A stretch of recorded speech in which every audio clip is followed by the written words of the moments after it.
The West Ham Massive are pleased to support Iron Supporting Food Banks. They are a group of West Ham fans and friends inspired by the work of other football food banks around the country. They collect food and cash donations for a Newham food bank in Beckton, who supplies sub-distribution centres in the borough 7 days a week and hand out several hundred 3-day emergency food packs every month to families in need. They are also working with other groups to improve conditions for vulnerable adults and children in the Newham community. You can help by making a donation to their Just Giving page. You will find the link to this in the description section of the video details in this stream. Thanks for your support. Come on, you Irons.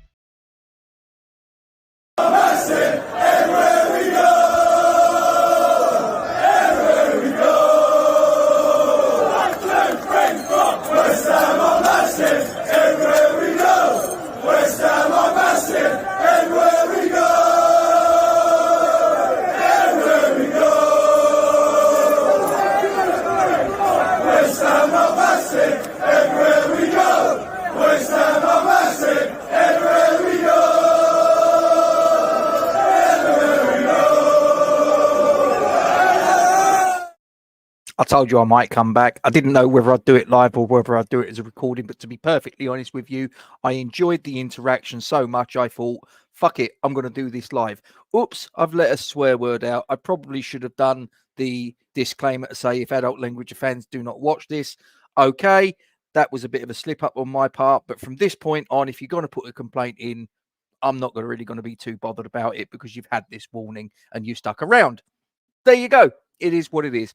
Anyway, as usual, I will give you my usual thing to say. Please don't forget to like this stream, comment on it, share it to your social media platforms, subscribe to the YouTube channel if you haven't done so already, and make sure you hit the bell icon for alerts and new content. All these things are free to do. All these things help the channel out tremendously. When I looked a little earlier, we was on 643 subscribers, which is absolutely outstanding. And I thank you very much for that. And as I say, if we can keep sort of pushing the envelope, let's see if we can get to 700 before we're very much older. And then obviously, let's see where we can go beyond that. Okay, so Transfer Talk Live, ladies and gentlemen. You've seen the thumbnail. I'm sure you've heard the news reports. It broke just about an hour and 17 minutes ago that gentleman there, not the guy on the sort of like the taller gentleman that's standing. Hang on. Pressing the wrong bloody button here. You can't get the staff these days. There we go. As reported on Pi Sports News, not Sky Sports News, Pi Sports News. You see what I've done there. Tim Stighton, there he is, holding the shirt. You notice how they've sort of like he's holding the sleeve to make sure that he gets that horrible green blobbing shot. I think it looks fucking ridiculous, but there you go. It looks like a great big greenie on your sleeve. But there he is, on the guy on the left of the picture, Crescencio Summerville. His name's been mentioned in dispatches quite a bit over the last week or so. And he's now a West Ham player. It is now official. I've always said that until I see the player holding the claret and blue shirt aloft, I tend not to believe it. But there it is. Seeing is believing. Tim Stighton, Crescencio Summerville, West Ham shirt in shot. It's all there, ladies and gentlemen. He is now a West Ham United player. Now, I am going to reference, because if he watches this, he's going to get a shout out. My younger brother, Ben, who I was with earlier on today, and my brother, Ben, if you go back, there was a transfer video that we did back in the January transfer window time, or it might have been just after it closed. I can't remember. But my brother was going through a list of wingers that he believed we should be after. And he mentions various names. Go back and have a look. It's there. It's, you know, I'm not making this shit up. It's there. He said it many, many months ago. And he mentions names like Jaden Philogene. He mentions names like Emile Smith-Rowe. I'm going completely off the top of my head here. And he turned around and said at the time that his number one target was Crescencio Summerville. So my brother's going to be absolutely on cloud nine, because this is the guy that he wanted in. This is the guy that he proclaimed months and months ago, before his name was really seriously mentioned, was his ideal berth. The ideal signing for that left wing berth was Crescencio Summerville. Now, For those of you who are not familiar with him, I'm sure that you guys are. I'm sure that you've done your due diligence. I'm sure you've had a little bit of a scroll around and whatever. Who is Crescencio Summerville? Well, Crescencio Summerville is from the Netherlands. Okay, he's from Rotterdam. He's a winger by trade. He came through the ranks at Feyenoord and obviously went to Leeds United in 2000. He's been there ever since. He's played for the Netherlands at various levels, under 16s, under 17s, under 18s, under 19s, under 21s. He is yet to get a full international cap, however. I'm led to believe that part of the deal is that when he wins a cap, that will then trigger an extra payment to Leeds United. I don't know if that includes friends leads. I don't know if that's just sort of, any cap in particular, or whether it has to be in a competitive fixture. I don't know, but I'm led to believe there's an element of the transfer where they will get a payment triggered if he gets a full international cap for the Netherlands. Now, he's of Surinamese descent, a bit like people like Ruud Gullit and Frank Rijkaard, to name but a few. But he's obviously been in England now for a good many years, as I say, for the last 4 years, essentially. And he was the Championship Player of the Season last season for Leeds United. They obviously didn't get promoted. They obviously probably needed to get a few quid in the bank. They moved Archie Gray on, and a lot of people probably thought, well, that might be enough. They might not have to. But obviously West Ham have gone in with a deal that's obviously to their liking, and they've decided that they're going to pocket the money and send him on his way. Now, I'm just looking on the West Ham website here. It says here that we've signed him on a 5-year deal with an option to extend it for a further year. Now, I think that's a real statement of intent. This is a young player, 22 years of age, and we've essentially got him on. We could have him on a 6-year deal. So we've got him until he's 28 years of age. Okay. That's about when you're going to be at your peak. Now, just before we get to that point, obviously, then we can decide which way we're going to go. There's a long way to go yet, but I'm just sort of like looking a little bit down the track. That's a really good thing for us that we've signed a young player on a long-term deal. And when that deal runs out, he's going to be around his peak years. This is a really good signing. Last season in the Championship, he got 19 goals and 9 assists. As I say, he was the Championship Player of the Season, and Leeds United came very close to going up. No fault of his own that they didn't. It is what it is. We've needed a left winger for some considerable time. We've had players that have played on that position, but they've been square pegs in round holes, or they've been ill-equipped to do the job the way that we need it to be done. We've had various peoples that have gone over there, and they've done a job, in some cases. Kudus has played there on a couple of occasions. We've had Paquetá play there on a couple of occasions. Principally over the last couple of years, it's been a choice between either Said Benrahma or Pablo Fornals. They're no longer at the club. And this guy is just raw pace. He's trickery. He's good close control. He's an exciting, vibrant player. And there's a lot to like about this signing. Tim Stuyton has come in for a bit of stick in recent weeks. And I've been one of them that have been looking at him and going, well, what the fuck are you doing, mate? Come on. You're meant to be the pearl diver. You probably couldn't even be a muff diver, never mind a pearl diver. But it seems now that all of a sudden things are gathering momentum and things are starting to happen. We've got obviously 3 signings that we've got in up to this point. Obviously, Luis Guilherme is a signing for the future, I think. It's not something that's probably we're going to see him that much in the first team. I don't believe. I could be wrong. Wes Fotheringham, he's a backup goalkeeper. We're probably not going to see too much of him. He's David Martin in a modern format, if you will. And then obviously we've got Max Kilman in. Now, Max Kilman, out of those 3 that we'd signed up to this point, is the only one that I looked at and went, he will walk straight into our starting 11. No question. He will walk straight into our first 11. There's also a possibility he might also be our captain at the start of the season, but we'll wait and see on that. I don't think it's going to be Kurt Zouma, and it shouldn't be Kurt Zouma, in my humble opinion. I think it's probably between Max Kilman and Edson Alvarez. The reason why I lean towards Max Kilman, number one, they worked together, Lopetegui and Kilman, when they were both at Wolves together. So they've got that bit of their backstory. Kilman was the captain of Wolves last season, so he's got the experience of fulfilling that role. Obviously, now he's been brought in big money by Lopetegui, And I think that possibly I'd lean towards him. The other reason is also that Edson Alvarez, he does like a yellow card, which obviously off of the back of that, you get suspensions. You're going to be missing for games. So I'm not quite sure that that would be someone that would lend itself to getting the armband, but we'll wait and see. So they're the three that we've got up to this point. Now we've got this signing. This has been a problem position for years, and this is the guy that's going to fill it potentially for the next 6 years, maybe beyond.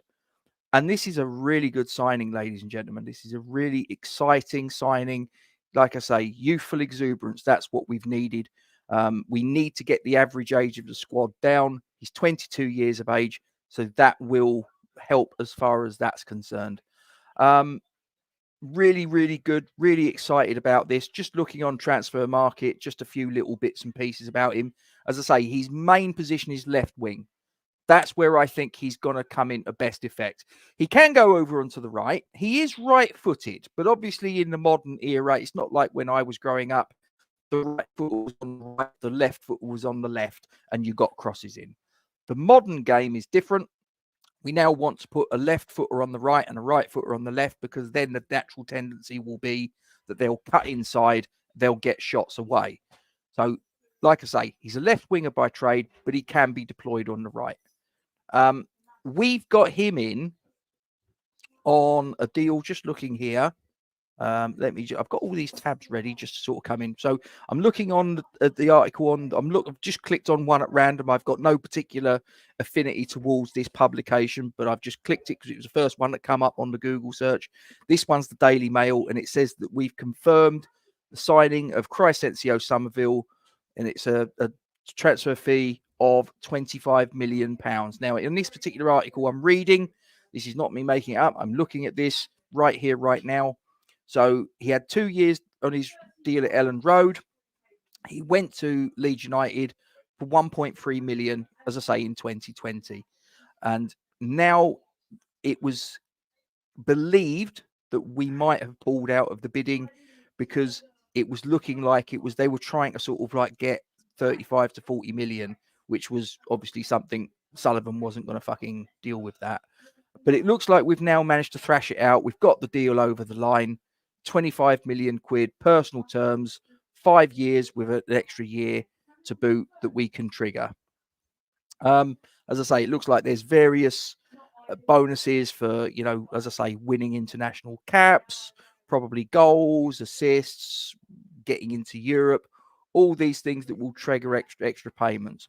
But this is a really good signing. Really, really good signing. As I say, it's a problem position. It's something that we've needed to deal with for quite some considerable time. And the pieces are starting to fall into place, ladies and gentlemen. The pieces are starting to fall into place. Tim is starting to do his job. He's starting to show his worth. As I say, I've doubted him over a little while, but I now can start to see there are things that are coming into place, and they're positions that we need. And they're not just stopgaps. They're not just players that you think, Crescencio Summerville, I believe, is going to be a massive hit with the West Ham fans. I've just done the stream earlier about what is the West Ham way. Part of it is playing on the front foot. We like to see players taking on their opposite number. This guy will do precisely that. He will scare the shit out of the opposition right backs. I'm telling you now, he will twist their blood. He will bamboozle them. He's going to be a real gem, I think, if he can hit the ground running, if he can. And look, let's not forget, it's not like we're bringing a player in from the Championship, and we've done it before and it's worked to good effect. Jared Bowen being a very recent example of that. But 2 seasons ago, Crescencio Summerville was playing in the Premier League, and he did quite well. Let's not forget, he did quite well in the Premier League. Obviously, Leeds went down, but he's had a spell of time playing Premier League football. So it's not like we're getting this guy in and we don't know what he can do. He's had time in the Premier League. If I'm just looking here, so in the Premier League in 22-23, he had 28 matches, 4 goals, and in all competitions, 31 appearances, 4 goals. Now, okay, you could turn around and say, well, that's not particular. Look, he wasn't playing every game. He wasn't starting every game, okay? He was sometimes coming off the bench. He's still a young player as well, but he's had that grounding. He's had time playing in a Premier League squad, Premier League matches, the experience, the pressure, all the demands that he's got. He's also then had a season in the Championship where he's absolutely shone. He will come into this team now absolutely brimming with confidence. He's had a really good season in the Champ. He's had a Premier League team that's been chasing him for some while. They've managed to get the deal done. We want him. We need him. He's going to bring his best version, I believe. This is a really good signing. I'm so excited. The Rotterdam Express, as I'm going to call him. I like coming up with little nicknames. Now, that may or may not catch on. Okay, I don't know. But he's from Rotterdam and he's fucking quick. So I'm going to call him, he's the Rotterdam Express. He's a jet-heeled motherfucker. He's going to be our guy. He is going to be our guy on the wing. Let's have a little look. I've been waffling on for long enough. There's 65 of you watching live at the minute. If you could do me a favour, and before you all forget, right, because you bloody will, don't tell me you won't, you will forget. I know I would. That's the truth of it. But do us a favour. It doesn't cost you anything. Drop a like on the stream. We've got 23 of them at the minute, but we've got 65 of you watching. So there's a good few of you that haven't done it. And I know what you'll be saying. You'll be saying, oh, I'll do it at the end, Gatesy. Don't worry about that. No. You're going to forget. Drop a like on the stream. That helps the channel out massively. And don't forget to subscribe if you haven't already done it. Anyway, let's have a look. So Jay says he's confused about tonight's game. Now, this was something I saw a little earlier, actually. It says he's seen reports that we beat Palace 3-0 with 2 goals from Bowen and 1 from Irving, and he also got an assist, and Pac-Man got 2 assists. And he says he thought that the game was at midnight behind closed doors. It is. From what I understand, it was a kickabout. It's essentially a kickabout. I think that they would have sort of been certain rules of engagement. A lot of the players probably aren't going to play that much tonight. I'm not really expecting to see Bowen that much, but I believe he started in this sort of behind closed doors kickabout match. But I am aware that, and I believe that it's not a bogus report. I believe that is something that actually happened. Again, it's my belief. It could turn out that it's a load of bollocks later down the track. I don't know. Let's have a look. So Adrian says it's kickoff. He's obviously there having a little chat, and I've obviously interjected to give my take on things. Charlie, hope you're well. 3 lots of me in one day. You can never have too much of we, can you, Charlie? You can never have too much. I'll tell you what, if you want, do you want me to shoot you across the link? If you do, just drop us a thumbs up in the chat. I'll pop you across the link, and you can come on and we can have a little chat about your thoughts on Crescencio Summerville. But as you can probably tell, I am super excited. I think that this is a guy that really ticks that box. And hopefully we can get the striker done. Hopefully we can sort out whether we want fucking, what's his name, Fuckrug or whatever his name is, the German dude with the tooth missing that looks a bit sort of like scary. We can get him in, and hopefully we can look to sort of sort out the striker position. Or Duran. Are we going to get Duran in? Just get a fucking striker in. How about that? We've needed a striker for donkey's years. You know, we probably haven't had a proper striker since Dean Ashton left the fucking club. When that's a good long time ago now, nearly 20 years. But we need also a right back. So if we can get a few of these signings over the line, that's a really good bit of business. So I've just seen Sean's comment. Kent says Summerville's a class act, a real signal of intent. He's a worker, not just a flash Harry. And again, we said it earlier. That's something that we want, isn't it, Kent? We want someone that's going to be shoulder to the wheel, put a little bit of effort in, and be a sort of like a leading light. Sharky, how you doing, mate? Hope you are well. The game does kick off at 12, depending on the weather, of course. There was a match played behind closed doors earlier, at least according to ex-West Ham employee. And the thing is, guys, if it's coming from that as your source, that is as good as, you can trust ex-WHU employee. I'm not saying he gets everything right. There are times that the information he will get might be a little bit erroneous. But I think on this, that's got to be on the level. But as I say, I would have thought it would have been just basically a glorified kickabout.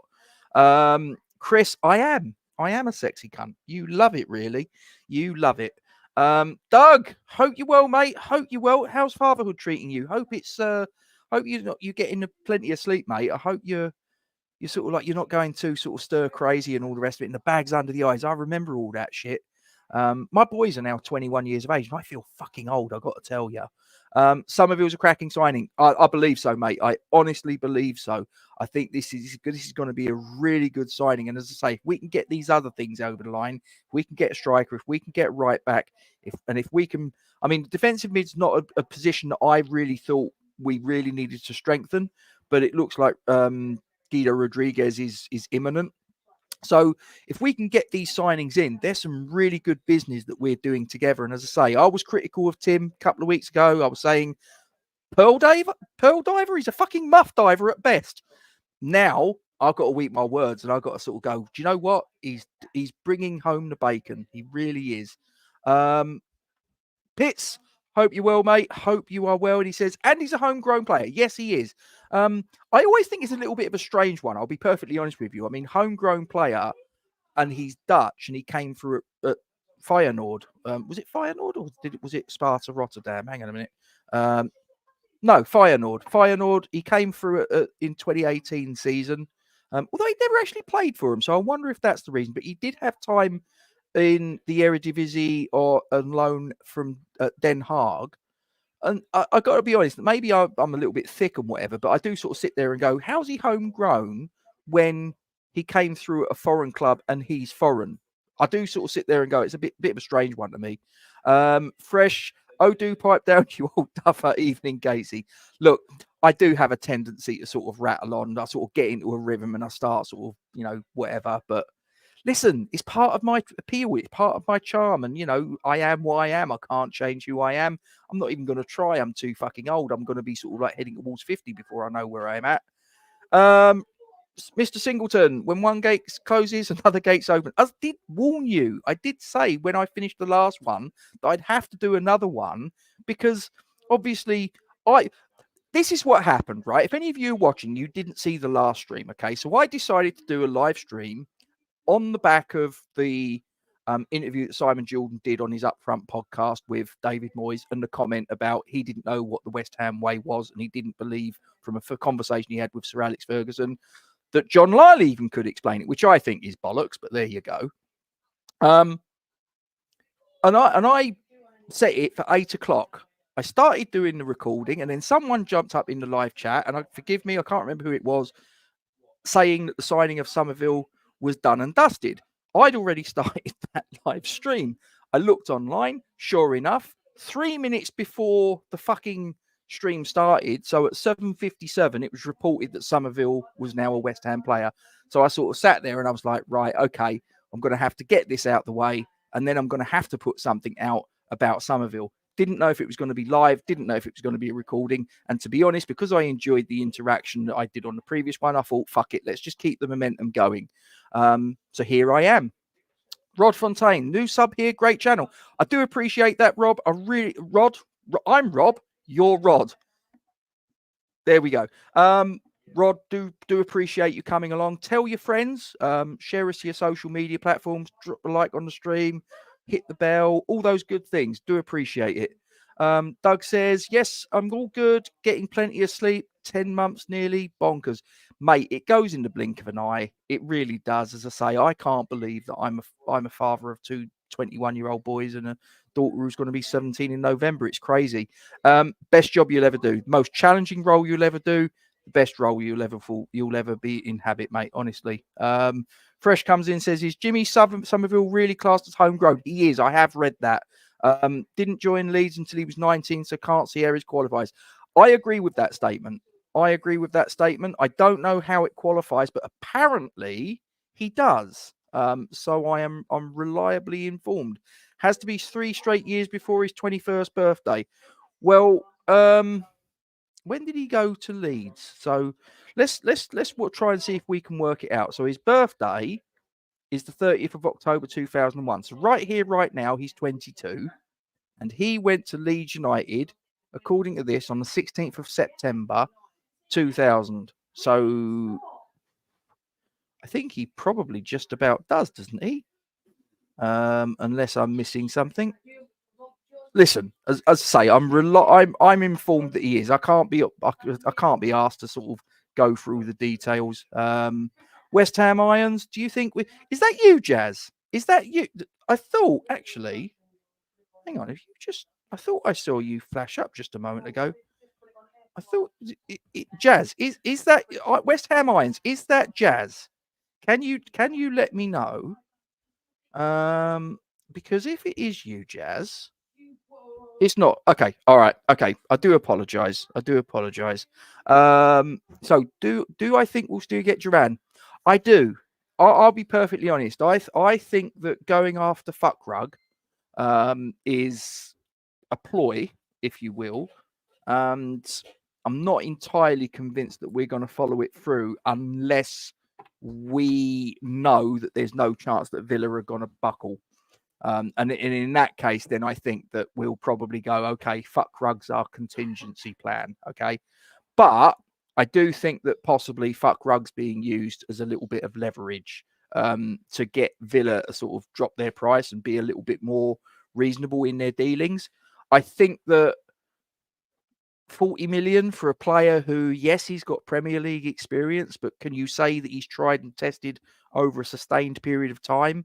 You're paying 40 million for potential. I get that, but I'm not entirely sure that it's an amount of money that I'd be happy to sort of wave goodbye. I think if it was 30 million, I'd probably go, do you know what? Fuck it. I think that's probably a worthwhile investment. It's worth rolling the dice, but I don't know. I don't know. We'll wait and see. Look, at the end of the day, also you got to sort of remember that financial fair play, or PSR now, public profit and sustainability rules, that's a thing now. Again, I'm not a financial guy, so I don't understand all of the facets of it. I really don't. But we've obviously got to make sure that all those ducks are in a line, because you don't want to do what Everton went through last season, where it's like, right, okay, we're going to dock you 10 points, or we're going to dock you 6 points, and we're going to do this, and we're going to do that. You know, it's one thing doing it to a team like Manchester City where they can sort of absorb it, but you know, all we need is a little bit of an iffy season. You turn around and go, fuck, we've gone over the sort of like the budget, and we're going to get a 10-point deduction. That can be critical. And are you watching the game? Says West Ham Irons. I don't know. I might. I might not. I'll be perfectly honest with you. West Ham Irons. It's one of those. It's a pre-season friendly. Maybe I will, but we'll see.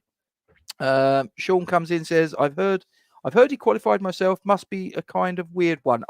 Like I say, it's the dates probably tally up. As I say, I do think it's a bit strange that you've got this situation where someone came through at a Dutch club and made his debut at a Dutch club, albeit it was, you know, on a loan. But he made his debut at a Dutch club in the top Dutch league, and he's then now a homegrown player for an English team. A bit of a weird one. Yeah, I understand that. I've got West Ham Irons just saying, no, it's not Jay's, but then it's it's going back and forth. Yeah, it was a typo. Don't worry about it. Not a problem. What we got here from West Ham Irons says, and what is the Fofana money going on? I don't know. I'm not really sort of drilled down into the detail of that, West Ham Irons, to be perfectly honest with you. And as I say, for me, I think we need to get the as far as the bodies we need to get in are concerned. Obviously, we've got the left winger now. That's done. That's sorted now for the next however long. We need to make sure that we get a right back. So Wan-Bissaka's the low hanging fruit as far as that's concerned. So Wan-Bissaka's sort of like, for me, now becomes a priority along with a striker. And we need to make our mind up. Is it Duran? I think it will be Duran.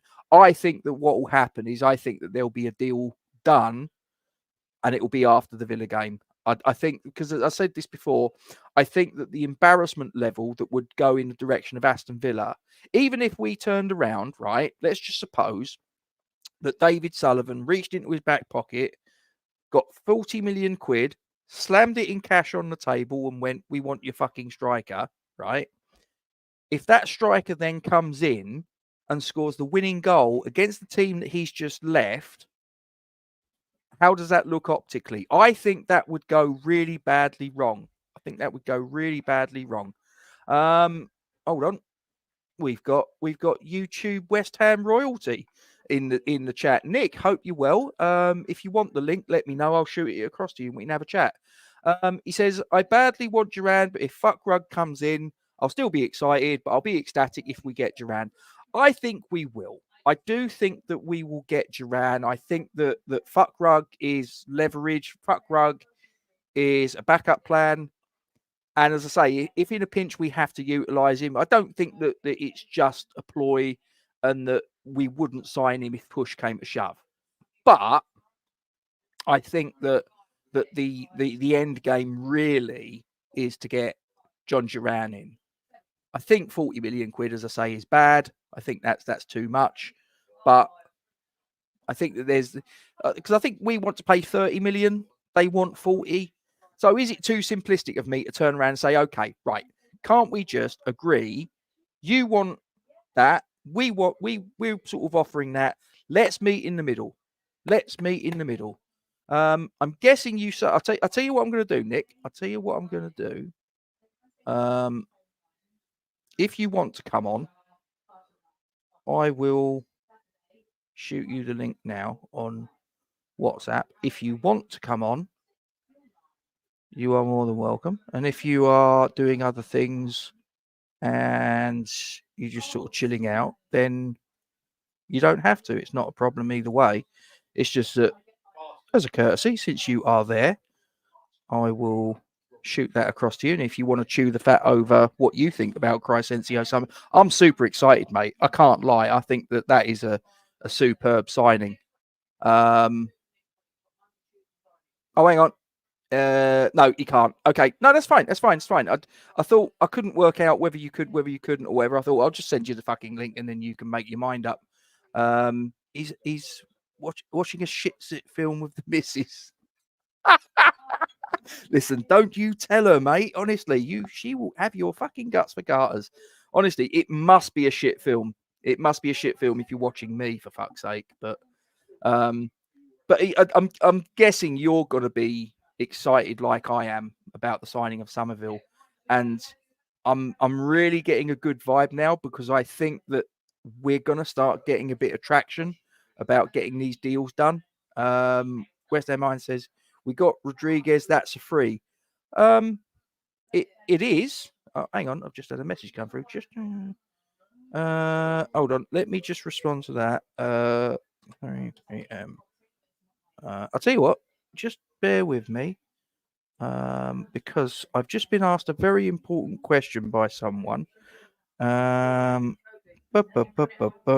Just bear with me. I'm just breaking off onto a tangent. Please do bear with me. I do apologise. This is incredibly rude of me, I know, but I've just been asked a very important question from someone regarding something that I'm involved in. No, okay, right. Let me just shoot that message across.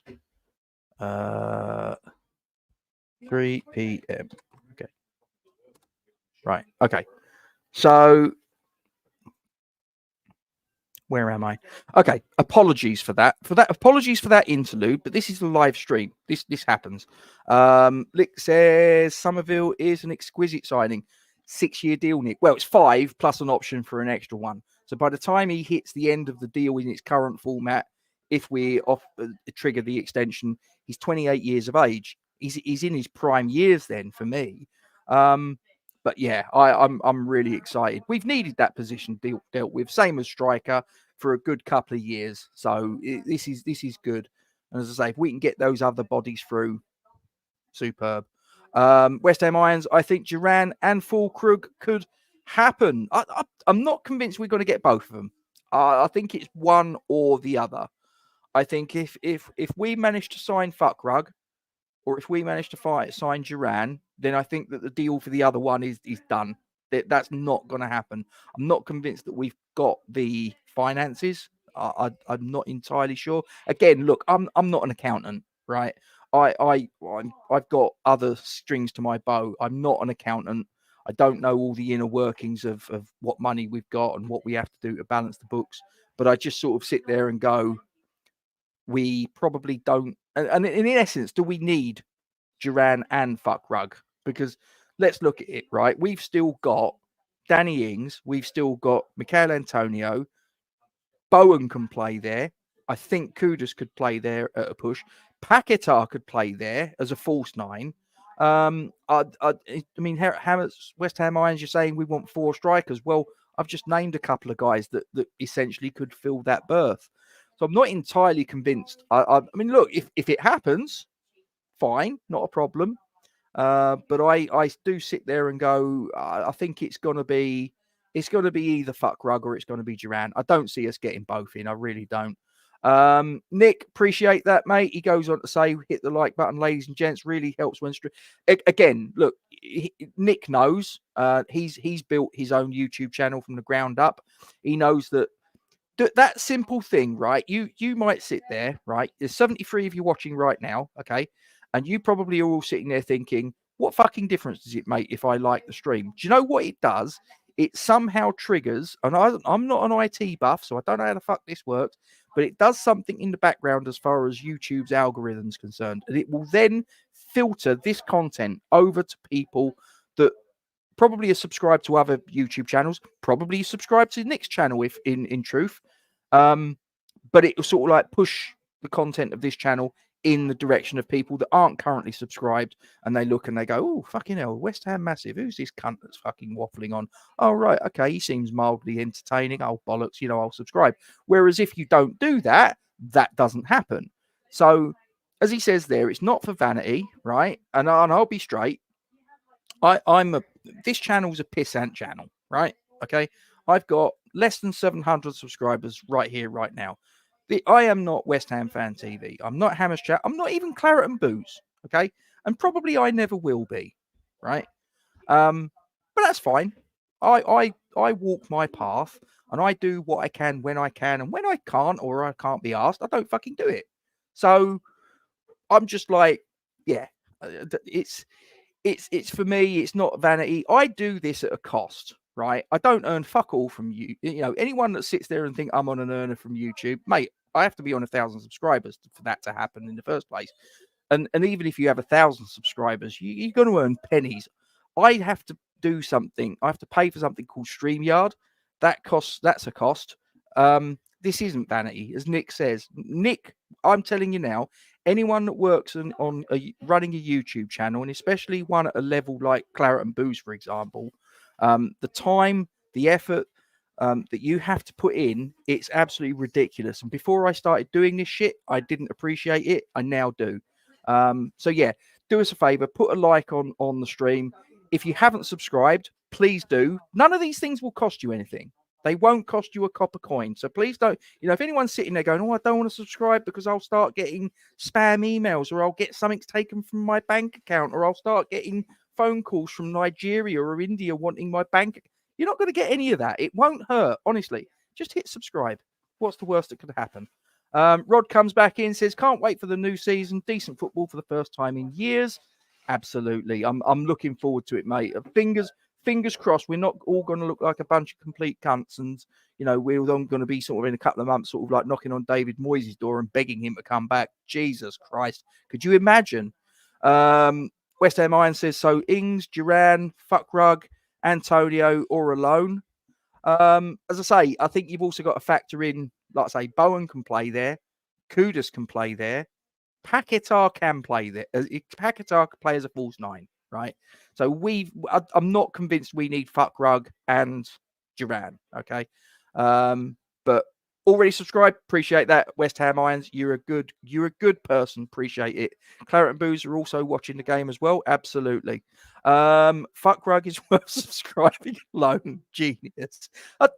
What can I say? It shows you the dark workings of my mind, Nick. That's all I'm going to tell you. It's a very, very dark place. David Granger says, Ings will dig his heels in. He doesn't mind not playing. He won't get a better deal. West Ham Irons, sorry, what happened with Falls from Iron? Well, first of all, I'm not. Well, I am. I am sorry what happened with that other channel happened. But a lot of it was out of my control, to be perfectly honest with you. I've never elaborated on camera what happened, and neither will I, because I've got my version of events, and I am aware that there is an alternate version of events that are out there. And I'm a big believer that the truth is obviously from your perspective. So from my perspective, the truth is this: From the other side, the truth is something else, and the reality is probably somewhere in the middle. But I don't feel that I need to go, no, listen, you don't have to apologize. I'm not chastising you. I'm just getting my point across in response to your question. You're absolutely fine to ask, and I don't think anyone ever really has asked directly what happened. I don't think I want to cover that one, because I'm a big believer that if I'm going to do that, then the other person involved needs to be here to give their side of the story, and they're not. Okay, so I don't think it's fair of me to sit here and say things that could come across that I'm slagging someone off, and they don't have the ability right here, right now, to defend themselves against my version of events. So I'm not going to do that. But what I will say is that things happened that I wasn't too happy with, and my decision was I'm not putting up with that, and off I go. Simple as that. Okay. Epic. Best way to dispel rumors is just to tell the truth. Otherwise, people will gossip. Spot on, my man. Spot on. Yeah, and as I say, I wasn't having a pop at you or anything, West Ham Irons. As I say, no one, I don't think, has ever asked me that question directly since I left that channel and set up the West Ham Massive. And as I say, I don't really think I need to cover that ground, if I'm being honest. And as I say, I wouldn't be comfortable doing it from the point of view that the other person that was involved isn't here to give their side of it and possibly defend themselves from my side of the story. Freshfielder says we're not in for the... So you're going half rug. We're in for the full crug. Well, I think fuck rug. I'm going fuck rug, mate. If he comes in, he's fuck rug. Simple as that. I'm going to get a shirt with his squad number on. Fuck rug. The only thing is, they won't do that shit at the West Ham club shop, will they? They'll just turn around and go, oh, no, we can't sort of do that. Oh, bollocks to it. Words and pictures. Hope you're well, mate. I really like some of our new signings songs. Bronski Beat, Small Town Boy, Communards, Don't Leave Me This Way. It's Crescencio Summerville, not Jimmy Summerville, for fuck's sake. Jesus Christ. He knows what he's doing. He's just taking the piss. Don't worry. He's not that daft. He's doing it for comedic effect. Don't encourage him. Usual Suspect says, world exclusive, Sammy Perkins is back on. Sammy Perkins? Sammy Perkins. You've lost me. You've lost me. You've caught me. You've caught me off guard. Sammy Perkins. I don't know, unless you mean Sonny Perkins. I don't know. I'm going to move on. So Nick, no, you don't need to put your personal grievances on air, mate. Live moves on. You put that stuff. Yeah. I mean that's where I'm at. I mean, look, I don't wish. Let's just get this also out here. I think I can say this. I don't wish anyone any ill will.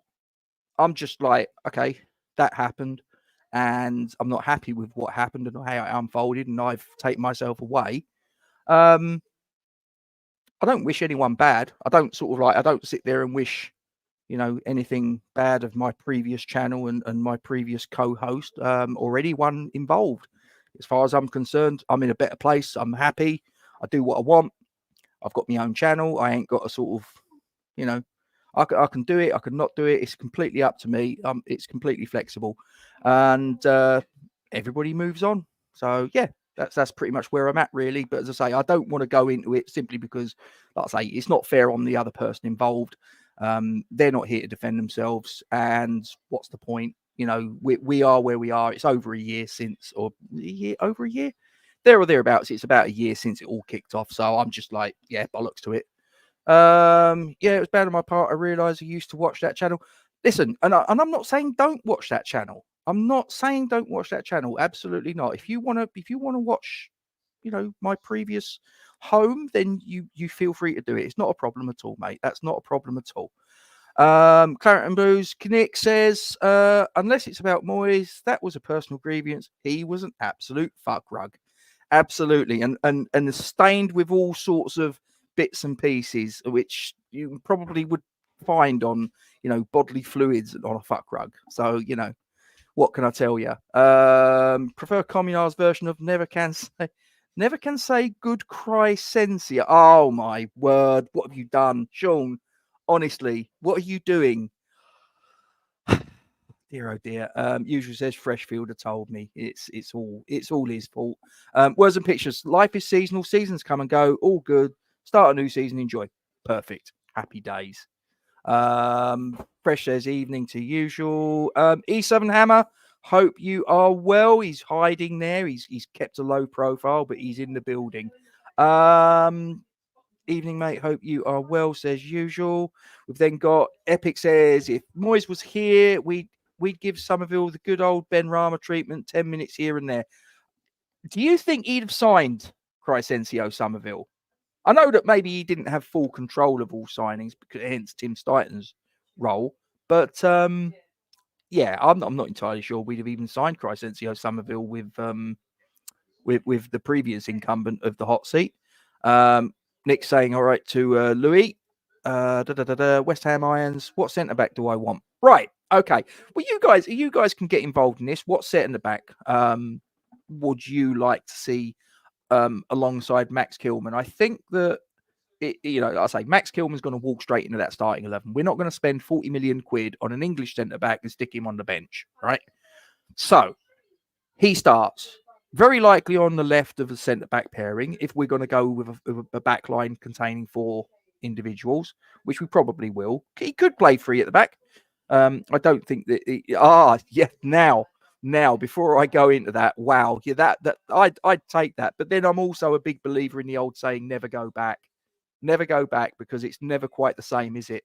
So I'd love Dawson. I wish he was still here, but he's moved on, and that's it. So very, very rarely do you have someone that comes back to a club, whether as a player, a manager, or whatever, and it's as good or better than the first time. There are some notable exceptions, but not many.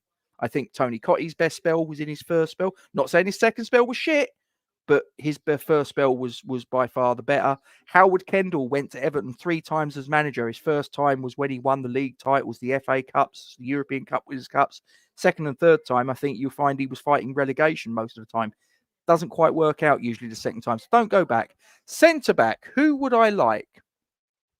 Well, first of all, I'd like Zuma to fuck off, if I'm being completely honest.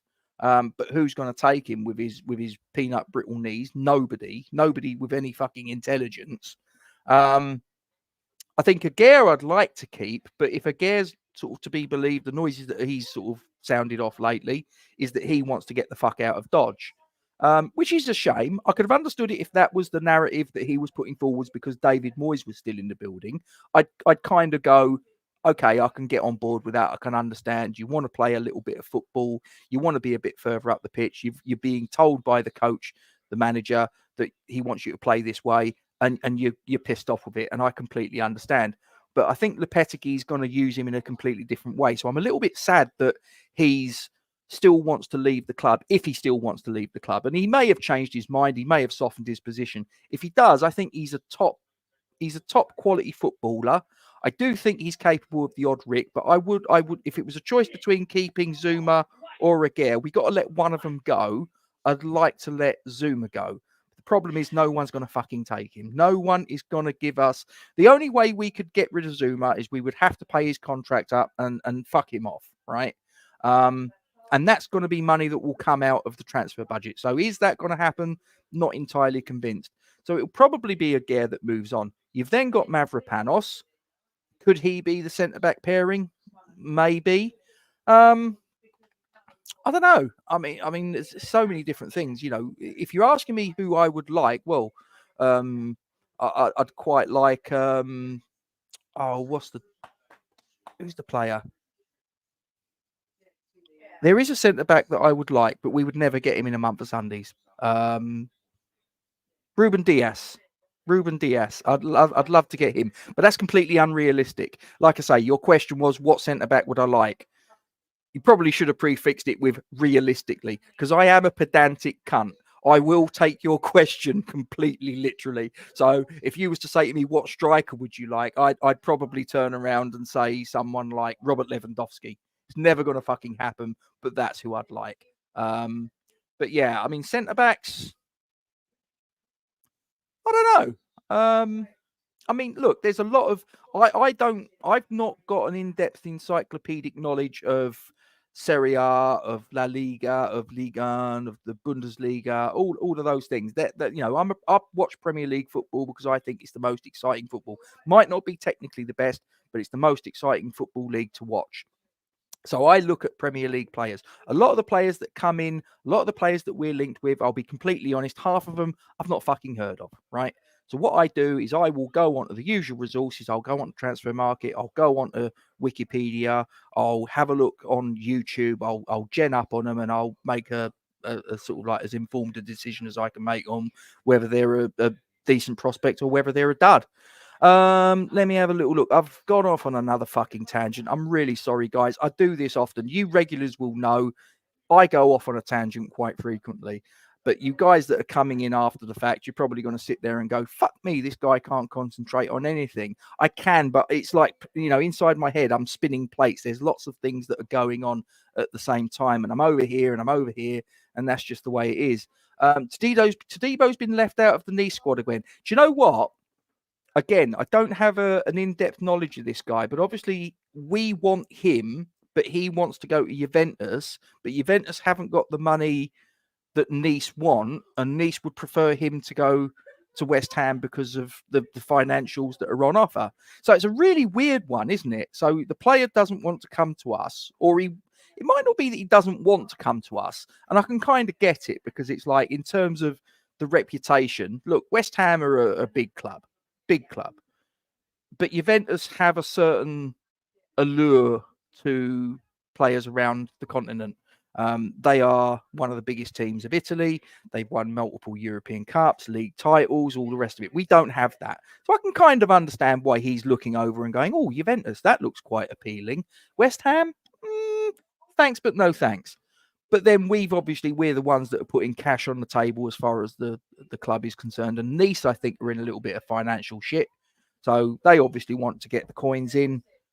So it's a bit of a weird one. It'd be interesting. I mean, look, if it ends up happening, I mean, if that's the signing that the Petegui wants, and we need to put our trust in him and see what he's all about. So let's see what happens. Nick says 40 million makes me want to cry. I hope he's better than I think he is. I think he's a good signing. I think he's slightly overpriced. If you're talking about Kilman, and I suspect you are, I think he will be a player that we'll look on in years to come and appreciate what he brings to the party. And I think that possibly we might reflect on his price tag. 40 million quid to you and me, Nick, is a lot of money.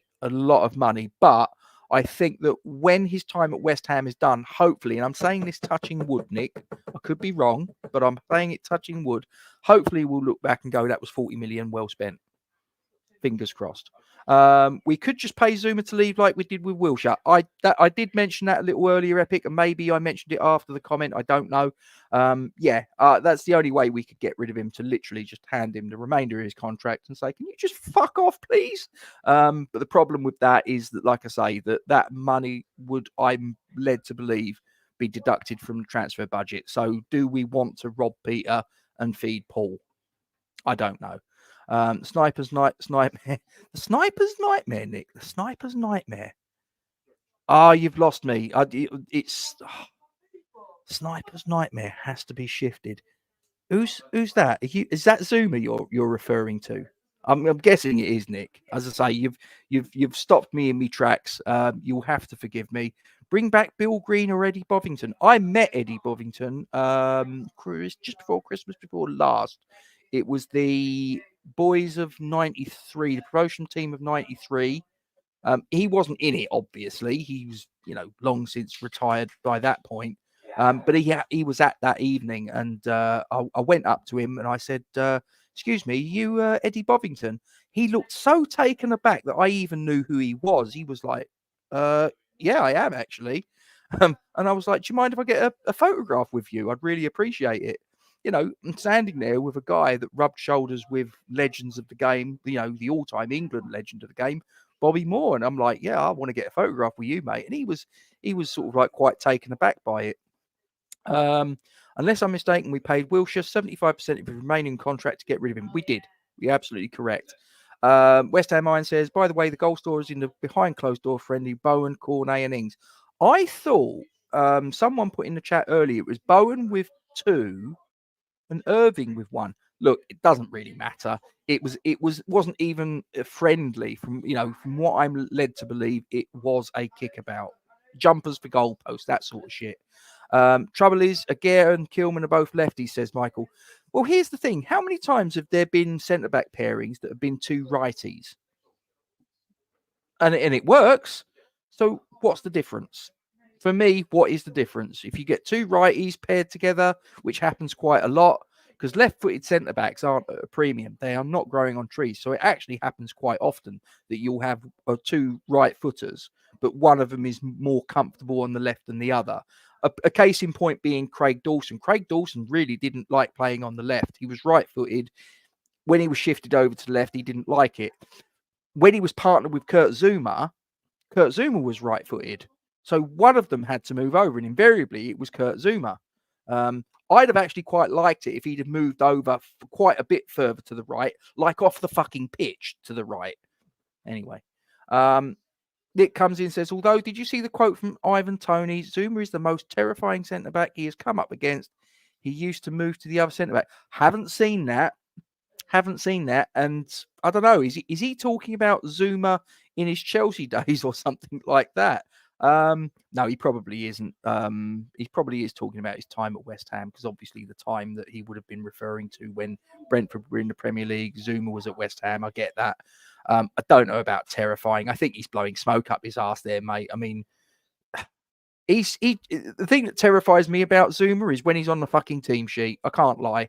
It terrifies me that he's going to get done for pace. He's going to hobble across the pitch. He's going to look like a fucking cripple. No, I want him. I want him out. Thanks very much for your service. You did a sort of half competent job as a captain, maybe. But your race is run. I'd quite like you to just fuck off now. Epic says Alvarez can play centre back. Yes, he can.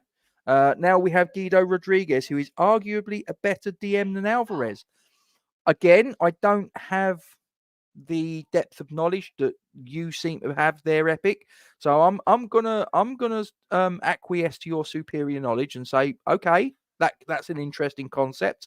So possibly a centre back pairing of Alvarez and Kilman. Do you know what? I hadn't actually thought of that, and I did know that Alvarez could play centre back. That could be a good shout, actually. That could be a good shout. We'll see how that develops. Usual suspect. I'd like Ben White in a miniskirt and high heels. Listen, I don't want to know those sort of things. If you don't mind, this is a family show. Like, fuck. Michael comes in, says, I think there's another player. There will be a shock announcement like Roddy. Roddy you? Roddy Piper? Roddy Trotter? Nick comes in and says Alvarez will give away penalties for funds as a centre back. He will. He'll give away penalties. He'll get yellow cards. He'll get a couple of red cards to boot. Yeah, I don't know. I'm not quite sure. Maybe we'll see how it plays out. As I say, will we not play? Do you mean pay? You went on to say you answered it already. No problem. Words and pictures. That's all good. West Ham are a big club. One might even say West Ham are massive. You may well say that West Ham are massive, and that's why the channel is called the West Ham Massive, because West Ham are massive everywhere we go. All I'm saying is that that's from our perspective. From the perspective of like a French player is not grown up as a West Ham fan. Probably half of them don't even know that we're in fucking London, if we're being completely honest. And that was the reason we all know why that in 2016 that the hierarchy put London on the badge, for precisely that reason, that, oh, well, it's telling them where we come from. Why don't you just go on fucking Wikipedia, for Christ's sakes? They find it out on there. That's what we all do when we don't know shit.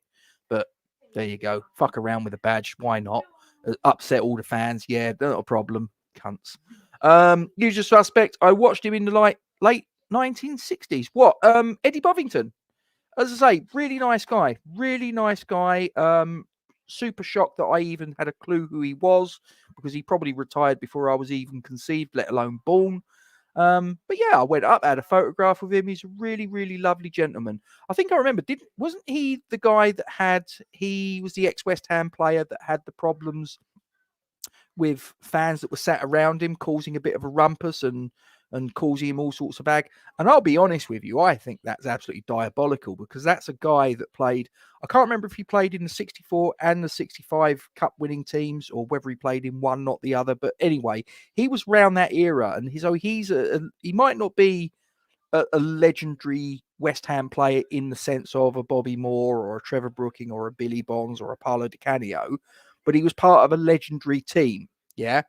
And he's now in his later years, and for me, he shouldn't be in a fucking seat amongst the sort of like the riffraff, if you will.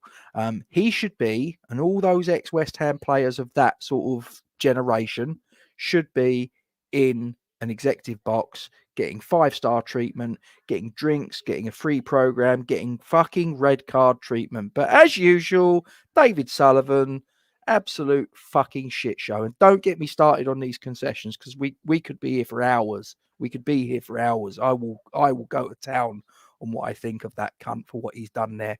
But you can probably work it out. We're probably on the same page there, guys. But if you haven't signed the petition, sign the petition. I'm going to find it. I'll tell you what I'm going to do. I feel so strongly about this. I can't even begin to tell you. And I dare say most of you guys have probably already signed it, and that's brilliant. But in case there's anybody that's looking at me and thinking, what the fuck are you on about? I am going to find it. Hang on a minute. Right, so I've got to go onto my Facebook page. Do bear with me. Seriously, if you guys don't know what I'm talking about, then do not move, because this is important shit, right?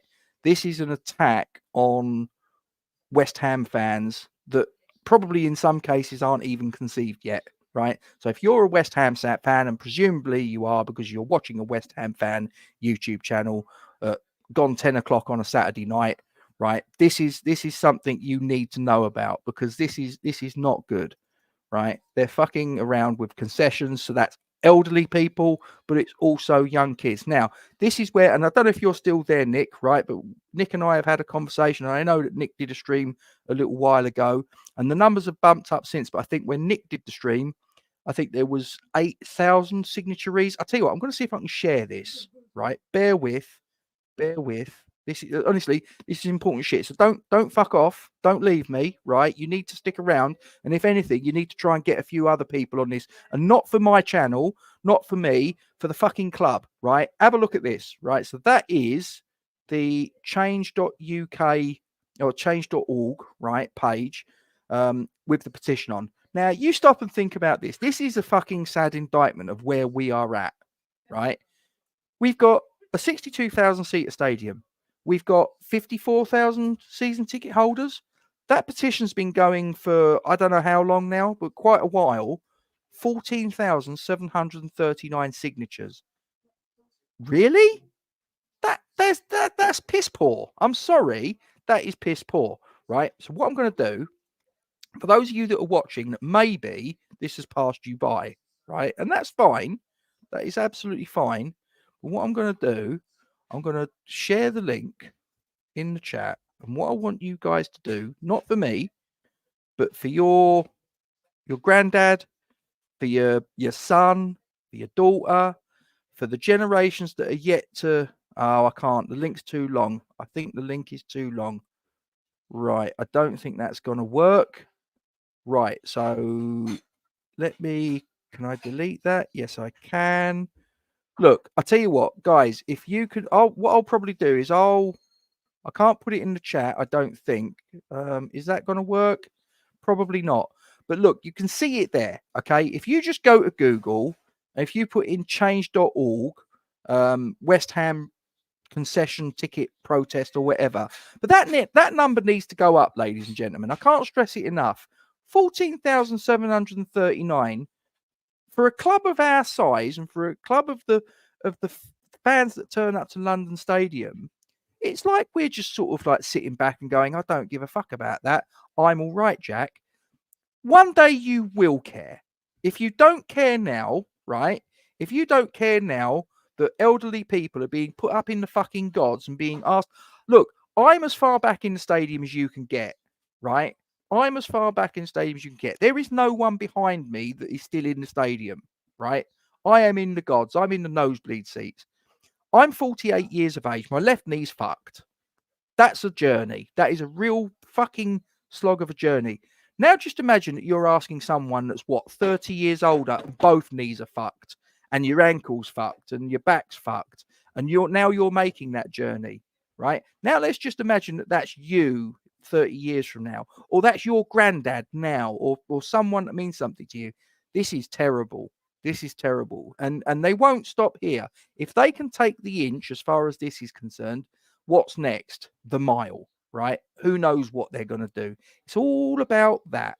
So let's get that number bumped up, ladies and gentlemen.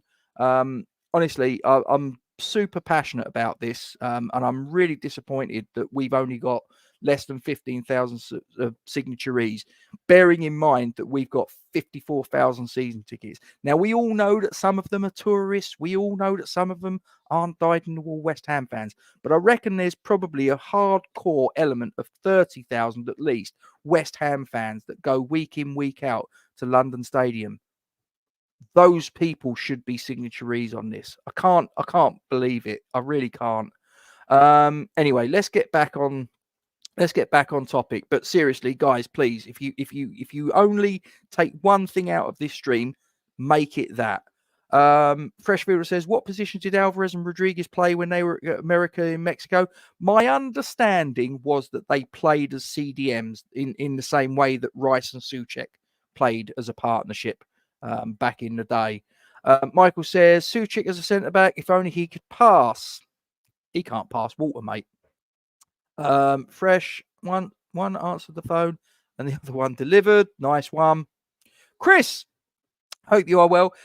Look, guys, I know this is a West Ham fan YouTube channel. I know most of you are West Ham fans. Well, you should all be West Ham fans. Let's have it right. But Chris obviously runs his own YouTube channel. I know the work that goes into this.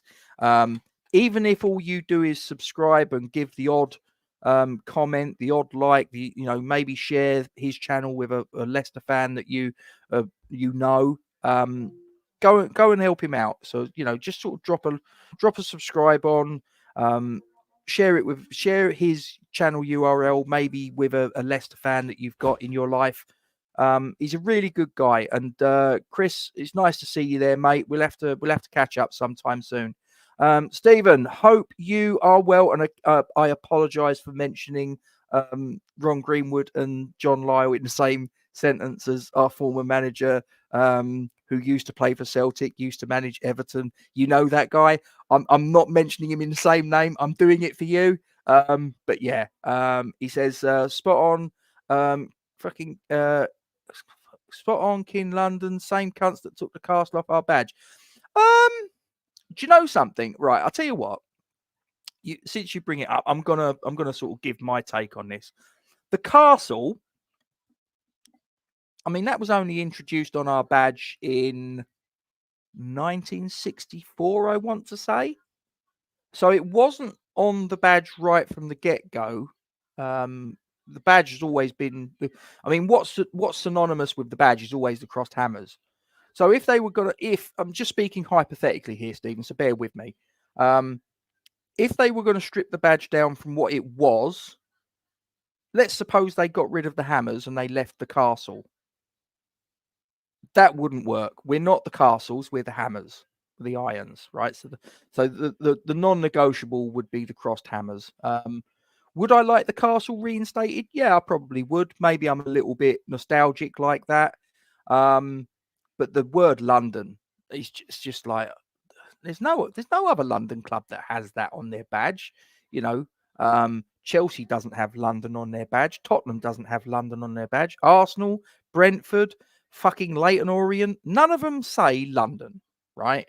Because I think we live in an age where, look, if you don't know where West Ham's from and you're curious, there's a thing called the internet. There's a thing called Google. There's a thing called Wikipedia. And if ever you're sitting there and going, oh, I don't know where West Ham United is. I've heard the name, but I don't know whether they could be in fucking Chester, for all I know. Oh, let me have a look. Oh, it says they're in London. Well, how about that? You don't need a fucking the word London on the badge. People aren't fucking stupid, for Christ's sakes. Put the link in the description to the video. I will, mate. I think that's what's got. Petrol Headers has confirmed that the link does work and he signed it. Right, we've got 80 people watching live right now. That link that I've put in the chat, where it's just sort of like change.org, blah, blah, blah. Click that link now and sign that petition. The club the fans of this club are being systematically attacked by the hierarchy, right? They've already given a little bit of ground. They've already kind of recognized that they fucked up, right? But we need to keep the pressure on. We need to keep the pressure on. We need to make these cunts realize that they've bitten off more than they can chew, right? They are just custodians of the club. One day, they'll be gone. They'll be a distant memory. We will still be here, but we need to make sure that we do our bit to make sure that this club is in as good condition for the next generation and the generation after, and that we also look after the generation that predates us, okay? Because, like I say, do you honestly want your 80-year-old granddad who's worked all his life and his bones and his limbs are fucking knackered and battered and he can barely move, and you want to fucking send him to the back of the stadium? As I say, I'm 48 years of age. It's bad enough for me with my knackered left knee, right? Imagine what it's like for them. So you've got to sign this, guys. Honestly, I can't stress this enough. This is so bad. And I'm just going to refresh this. It's still at 14,739. We need to get that number up. Honestly. Words and pictures. Chris, Lest Till I Die is funny too. Yes, as I say, Chris is a good guy. He's a really good guy. Thank Rob, very kind words. Hi, how are you? Good luck to West Ham this season. I'm all right, mate. I took a little bit of a break, as I'm sure you can appreciate. It can be quite hectic running a YouTube channel and all of the things that you have to do to make it run in a good fashion. I needed a break. I wasn't enjoying the football either, if I'm being brutally honest, and a lot of the shit that was going on around the club. So I kind of just went, you know what, I'm gonna come away from it for a bit and come back if I want, when I want, and I'm refreshed. I'm back, so it's all good. I know where West Ham is. It's next to the ABBA show. I've actually been there twice in about the last 6 weeks. The first time I went, my daughter went with one of her mates. Second time I took my wife and her sister. I've not seen it. I like ABBA's songs. I'm not particularly bothered to go and see the show though. But yeah, it's right by Pudding Mill Lane, DLR. My daughter's just said it's really good. She's given it a thumbs up from the front room. She loves it. How about crossed hammers on the home shirt and the old badge with the castle and the away on the away? Newcastle do this. Do they? Oh, right. Okay. I don't think that having a castle, though, like I say, we're not the castles. I just sort of, yeah, I mean, the castle, I'm sort of like, yeah, but the non-negotiable for me is the crossed irons, the crossed hammers. Maltese, hope you are well. Thanks for joining us. Too many stairs up the top for my prostate. Again, this is why it's so important. This is why it's so important that petition signed, guys. Honestly, it is an attack on our fan base. We can't allow this to go. Words and Picture says he's 14,740. Are you now? Let me have a look. Let me refresh it. You are. Well done. Really do appreciate it. As I say, we need to come together as a fan base. I can't believe that it's that light, if I'm being honest. It will kill off next generation of West Ham dads can't afford 3 full price season tickets. And how do you tell your children, sorry, we can't go to football today? Michael, that is it in a nutshell. And if you're watching this, not you, Michael, but, more generally speaking, if you guys are watching this and you're thinking, well, I ain't got any kids, so it really doesn't affect me. You will one day probably.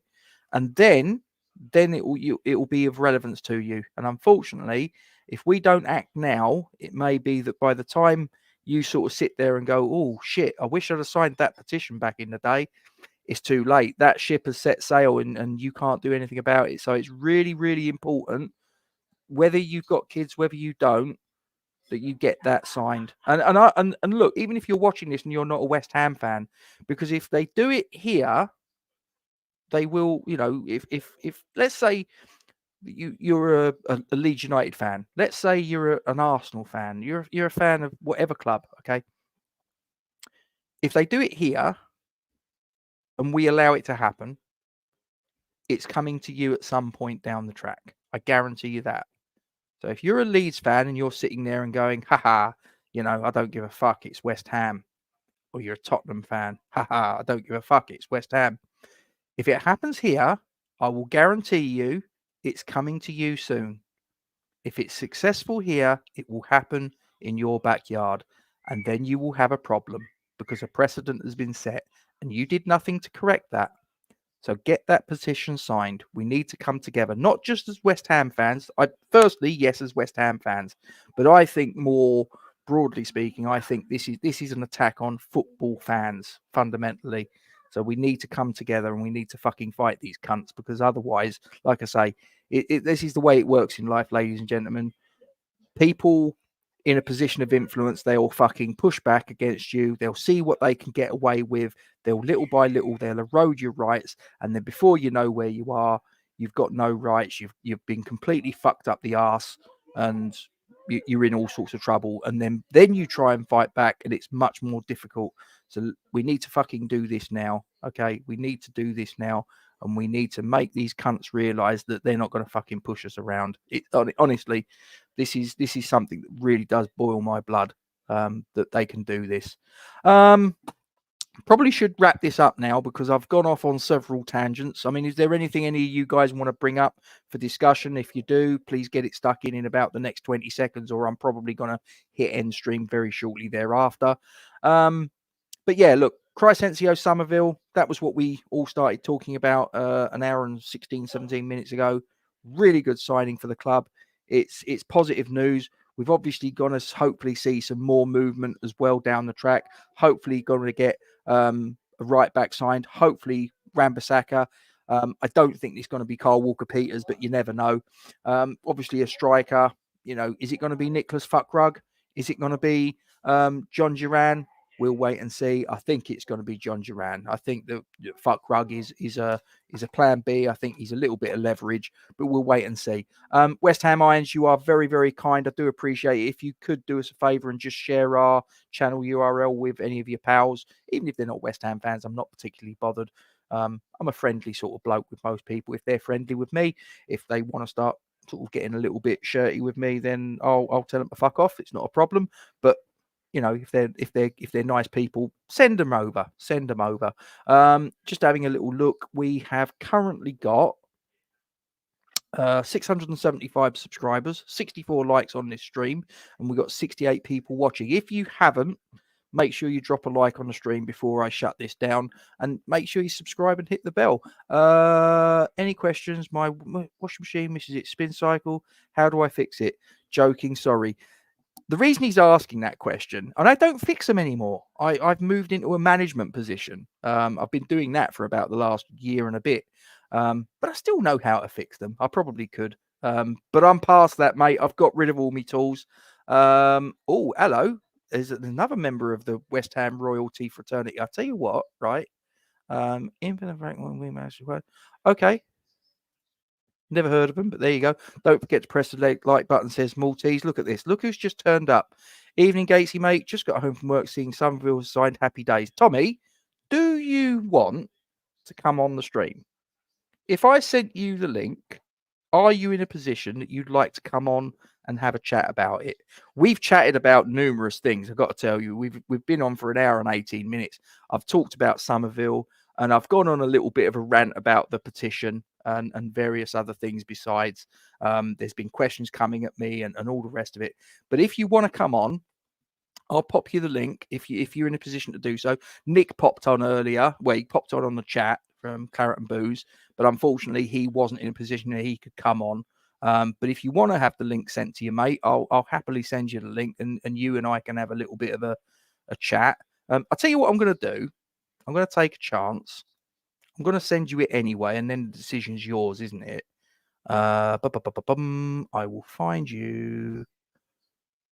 There you are. Right. Okay. So if I send you that on WhatsApp, right? If you are in a position, if you are wanting to have a little chat and get it off your chest, we can have a little sort of chew of the fat.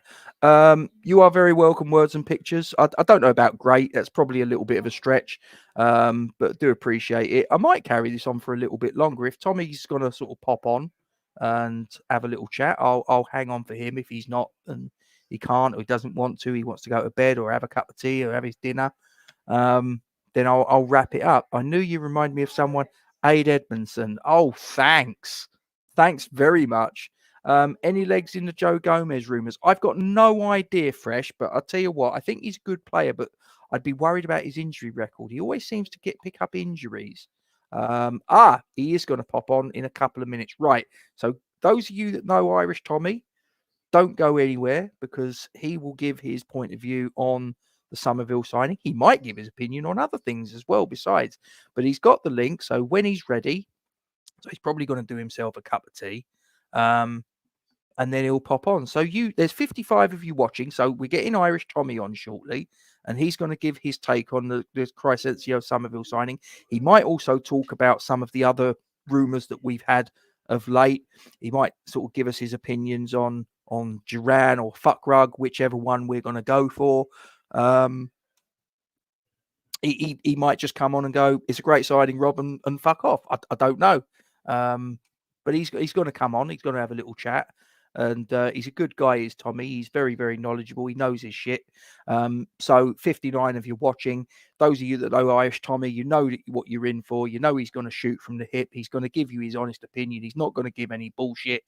And those of you that don't know Irish Tommy, how have you missed him? Honestly, he's one of the good guys. So let's wait for him to get on, and then we'll have a chat. If any of you guys have got any questions that you want to ask me in the meantime, please feel free. He is Tommy. He is Steve. He is a really, really top guy. Is Tommy? He's just got in from work, so he's a hard-working guy, and I'm hoping that I can spend a little bit of time with him at least, and just have a little chat about what's going on in the world of West Ham. I guess we're actually getting closer to kickoff, aren't we? I'm not doing a watch along or anything like that. I don't know. I'm debating whether to watch it. And you got to sort of pay.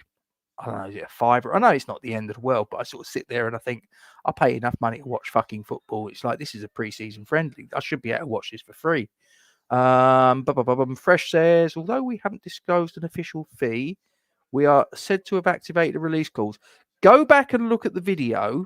And I think it was around about February time. And honestly, my brother months ago said he wanted Crysencio Summerville. This is going back to when Moyes was still the manager. This was during last season. I think it was around about the January transfer window.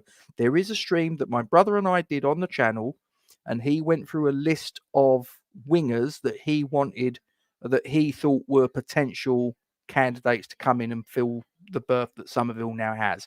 And he mentions various players, the likes of Jaden Philogene, the likes of Emile Smith-Rowe, but he said that his number one pick for that berth would be Crysencio Summerville. So I'm pretty sure my brother is going to be cock-a-hoop at this signing. And he did say at that time that he believed there was a release clause in his contract. He actually stated that during he mentioned, if I remember correctly, he reckoned at that point in time the release clause was around 20 million. That's what he believed at the time.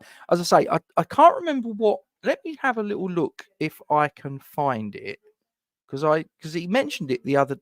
Right, okay. I'm sure it was this one. Right. So, if anyone wants to have a little butchers, and I'm guessing you do, Sean, let me just copy that into the chat. So that is the stream that my brother and I did back. I'm guessing it must be January, because it was a transfer talk episode dated 6 months ago. And you can see, if you look on the thumbnail, one of the people on there is Calvin Phillips. So obviously this would have been before the January transfer window closed. And at some point, my brother starts talking about wingers And as I say, Crescencio Summerville is his number one pick. So yeah, go and have a look. He does mention a release clause in there, and I'm pretty sure he reckoned it was about 20 million quid, there or thereabouts. Michael says SummerSlam for me tonight. Oh, is that tonight? Okay, I didn't realize. Oh yeah, it is August, isn't it? I know it's normally around August time, isn't it? But I thought it was normally a bit later in the month. But whatever. I don't even know. I used to follow it quite intently when I was a lot younger. My son follows it quite readily. As I say, go and have a look. I've posted it in. That's the link for the stream that we did. And as I say, my brother does mention Crescencio Summerville, and my brother does mention a release clause, which he believed to be 20 million quid. 25 million is the fee that I've heard. Just having a look. Have I got that tab still open? No, hang on. Where it is. Yeah, 25 million according to this article that I've seen. I'm not entirely sure how much of that is add-ons and clauses or what. I'm not entirely sure of the sort of like the complete breakdown as far as that's concerned. But yeah. Oh, look, here he is. Right. So let's add him. How you doing, Tommy? Evening, Gatesy. How are you? I'm doing all right, mate. I'm doing well. You're looking well. Yeah, not too shoddy. Good to hear. I was about to bugger off when you popped up, and then obviously when you popped up, I've gone, no. I'm going to see if you're around. If you're up for having a chat. Crescencio Summerville was announced just before 8:00 UK time. Excited? Yeah, I am, because it's been a problem position for a long time, and one we haven't been able to solve, much like up front. We've tried so many different players there that just haven't worked out, and often out of position players on the left who had no business over there. I think at one point we even had James Ward-Prowse over there or something. So this is much more like it, I think. Yes, I did make a cup of tea. There you go. Do you want to see my mug? Go on then. Right. Well, if there's anyone of a nervous disposition, if there's anyone that doesn't like swear words, as I say, you're in the wrong fucking place for starters. Of course. Hang on. Yeah. Listen, it's actually a mate of mine that made that for me. I was wondering. Yeah, I was like, yeah, C is for cunt.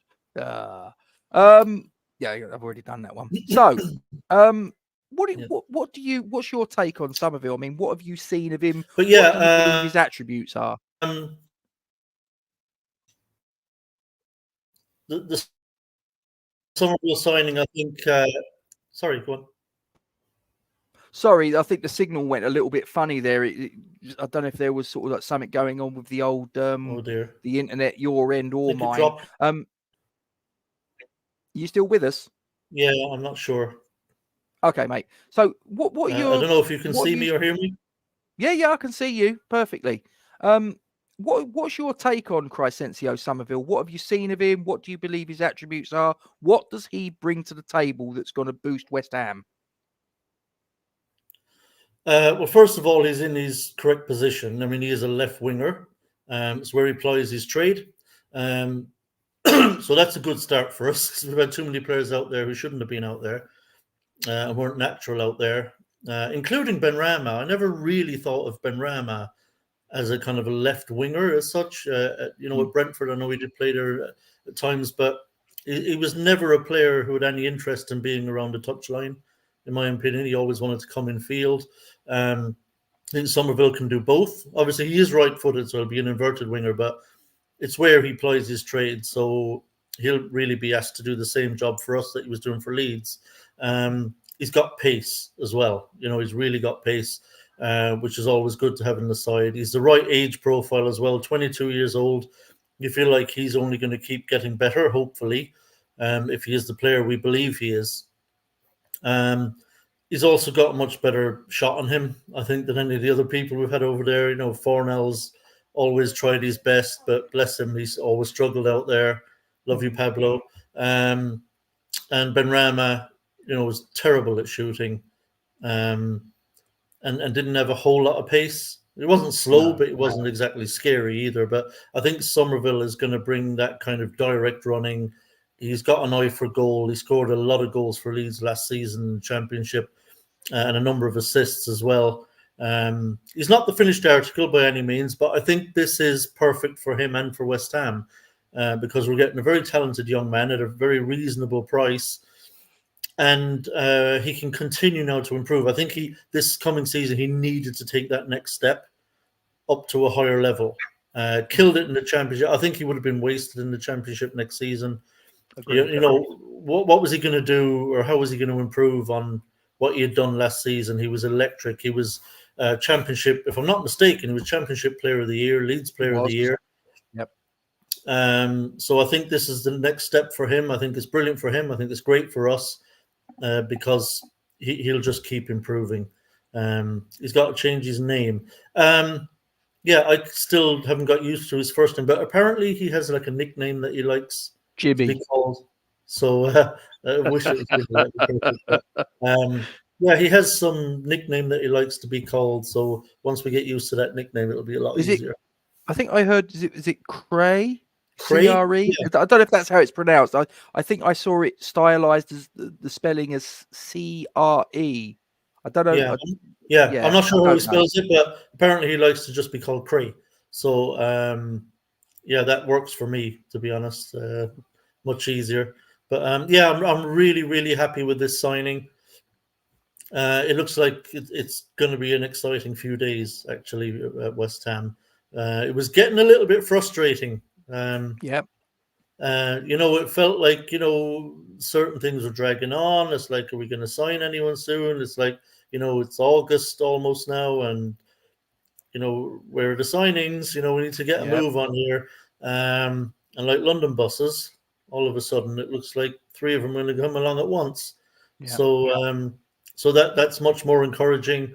Obviously, Fulkrug and Rodriguez, I believe, are in London for their medicals. So hopefully, they'd be announced possibly as a double signing maybe on Monday. No, I've given him a new name, Nicholas Fuckrug. Sorry, we'll go with Fuckrug. It's easy to pronounce, I think. I really hope in German that's actually how you pronounce it. I think it should be. If it isn't, it should be. There should be a rule that says it's Nicholas Fuckrug. But I think that he's a contingency plan. I think he's trying to rattle the saber, if you will, in the direction of Aston Villa to get the Duran deal done. I think that's really the target. But if he doesn't happen, then he's the contingency plan. And it's not a bad contingency plan, let me say. If we got Nicholas Fuckrug in, that's a decent signing in and of itself. The only thing is, I think his age profile. But look, we can't sign every player at 23 years of age. It's impossible. You need a bit of experience and that sort of thing brought to the table, all of those things. So if we got him in, I'd be like, okay, that's fine. Duran, I'd probably sort of be a bit happier with, in the sense that he's potential. He's someone that we're going to get a little bit more value out of. And look, I don't shy away from the fact that what he's done with Villa is obviously what happened with us with Payet, and we didn't like it when it happened to us. It's all right when we're on the other side and we're the recipient of a player that's causing aggro somewhere else, and we can maybe sort of take advantage of that. But and I know, Tommy, that if he comes in, he'll hit the ground running, he'll score goals, he'll do this, he'll make a name for himself, and about 2 years down the track, he'll do the fucking same thing with us. So we need to prepare ourselves for that. But so long as he comes in and when he's here, if we sign him, I want him to obviously, be the first guy since 87 to score 20 Premier League or top flight goals since Tony Cottee did it. Can you believe it's all that time ago since it last happened in the top flight? It's ridiculous. But if he can do that, he'll make a name for himself, and he'll be on the radar of the top clubs around Europe. And look, if we pay 40 million, let's say we pay 40 million, if we can get 2 years good service out of him, say, and we can sell him off a tidy profit. Do you know what? Fine, I'd take that. Yeah, it's hard. Look, I don't know what's going on internally, but with John Duran, the Fulkrug deal sounds like you say a bit like a contingency plan. Hmm. So we've got him in. I think we would have liked to have had Duran in by now as a West Ham player, and had we done that, it seems very unlikely that Fulkrug would be coming to West Ham. So how this is going to work from here, I don't know. It could be that maybe we think, look, the Duran deal is just not going to happen this summer. It's just not going to happen. We can't come to an agreement with Villa. So Fulkrug is the stopgap. Look, we're going to reset our sights. We're going to look around, take our time, find the next guy that we think is going to be a great striker for us down the line. In the meantime, it will be no harm to have Fulkrug here for a couple of years, 2 or 3, because he can be of good service to us in the meantime. I hope the Duran deal is not dead. I hope there's still some business to be done. I just wonder if perhaps it might suit everyone involved if we can arrange with Villa, or if we can agree with Villa how much we're going to pay for this guy. If we can do that, given that we've now basically we're going to sign Fulkrug, I don't know what the kitty's looking like, because Duran's going to cost a pretty penny. But I'm just wondering if we could do essentially with Villa a loan deal with a commitment to buy him next summer, so that Villa would only be loaning him to us for this season. Plus, he wouldn't be able to play against them in the opening game, which I think would suit them as well. If we buy him, he's ours and we can play him. Yeah. And we basically, the loan fee would be the first installment of that payment. And so the next summer, he officially becomes our player, and we just pay the second installment, however that's going to be next summer. Because that's how these deals work anyway. You only pay a certain amount up front anyway, and then you pay the rest in installments over the length of the player's contract. So if we could do a loan with an obligation to buy for Duran, while giving Villa still that upfront fee, the first part of his payment essentially, but it's officially a loan fee, then Villa can go and spend their money, because they know that that second payment's coming next summer when he signs officially, and then so on and so forth after that. So I wonder if there's still a deal to be done there in that way, because I doubt we can still buy him.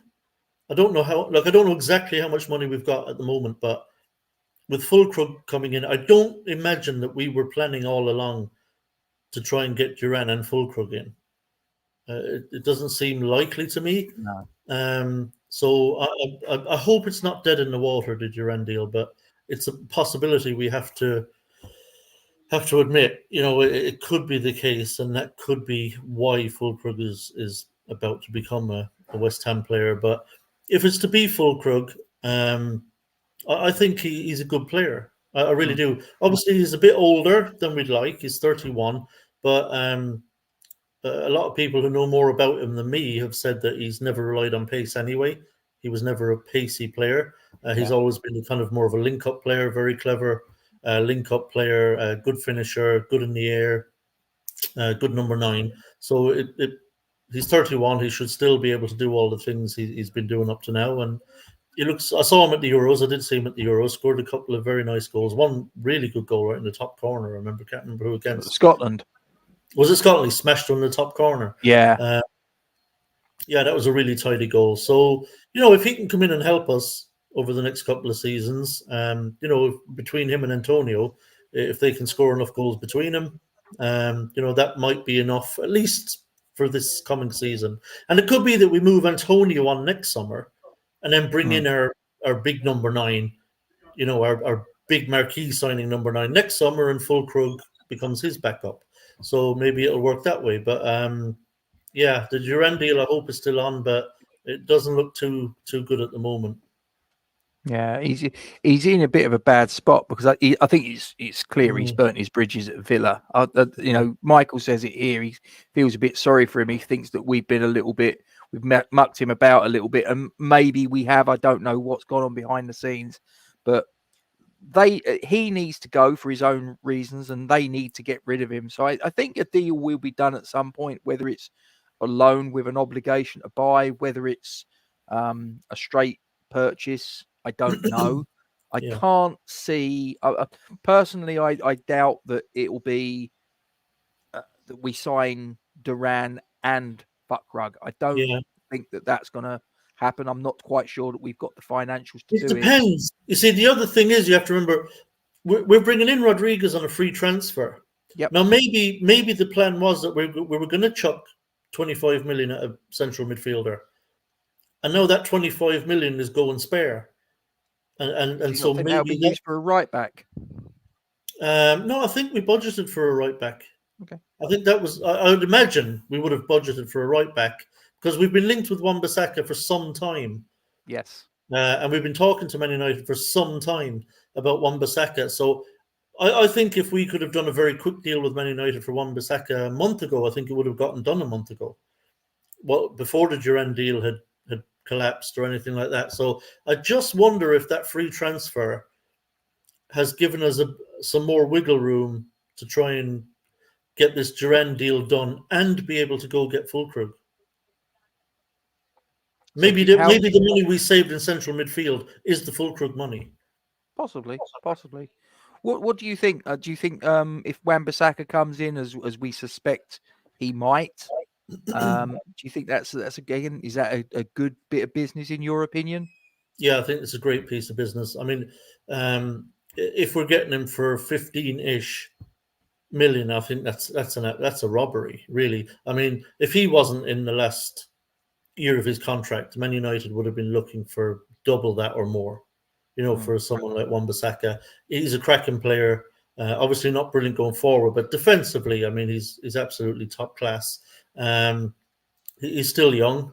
I think he's 26. So, yeah, I think it'd be a huge upgrade on Sofal, to be completely honest. And at that price, I mean, I think it would be just a great piece of business. Absolutely great piece of business. And again, another position that's been an issue for a long time that would be resolved.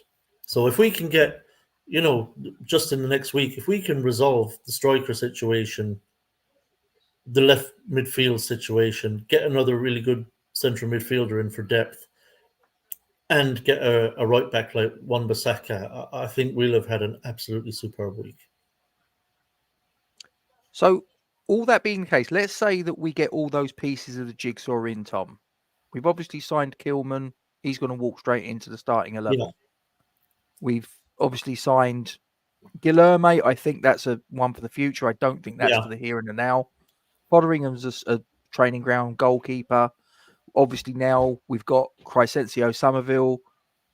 If we get let's say we get one of Fuckrug or Duran, and let's say we get in Rodriguez, let's say we get in Wan-Bissaka. First game against Villa, Tommy, you're in the mind of Julian Lopetegui. What's your starting 11? Well, I still think Alphonse will be the number one in goal.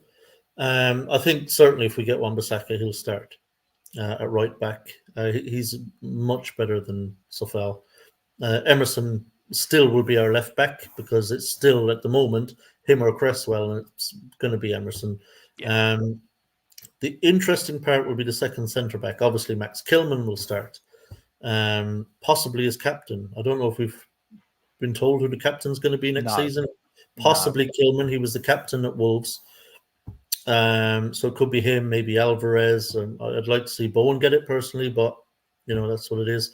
The question would be who he plays alongside him. Now, I did not think Aguirre would be here. No, I thought he'd be gone by now. I thought he still had enough of a profile that there would be clubs who would actually bid for him. But there appears to be little or nothing happening on that front, and we're certainly not going to loan him to anyone. Zuma's still knocking about. I think Lopetegui wanted a second centre back. Now that may still happen, and if that were to happen, then obviously I think that centre back would start alongside Kilman. But as things stand, I would love to see Aguerd given a chance under Lopetegui's system, because it may just suit him an awful lot better than Moyes did. In my system, he was basically just stay in your own penalty area, head clear anything that comes in the air, block any shots coming in. It's kind of lowest common denominator, old school centre back play, isn't it? And that's not Aguerd. Aguerd's really good with his feet. He can carry the ball out of defence. He's a good passer of a ball. Lopetegui will absolutely want us to play out from the back. So I think a central midfield with a central defence with Aguerd as the left-sided centre-back and Kilman alongside him, I think could be a really, really good pairing. And it could be a case that Lopetegui's had some conversations with Aguerd and said, look, it's going to be you and Max, and we're going to be playing a different way. It's not going to be backs to the wall, letting the opposition have possession all the time. We're going to have a lot of possession. We're going to knock the ball about a bit more. You're not going to be just defending non-stop for 90 minutes.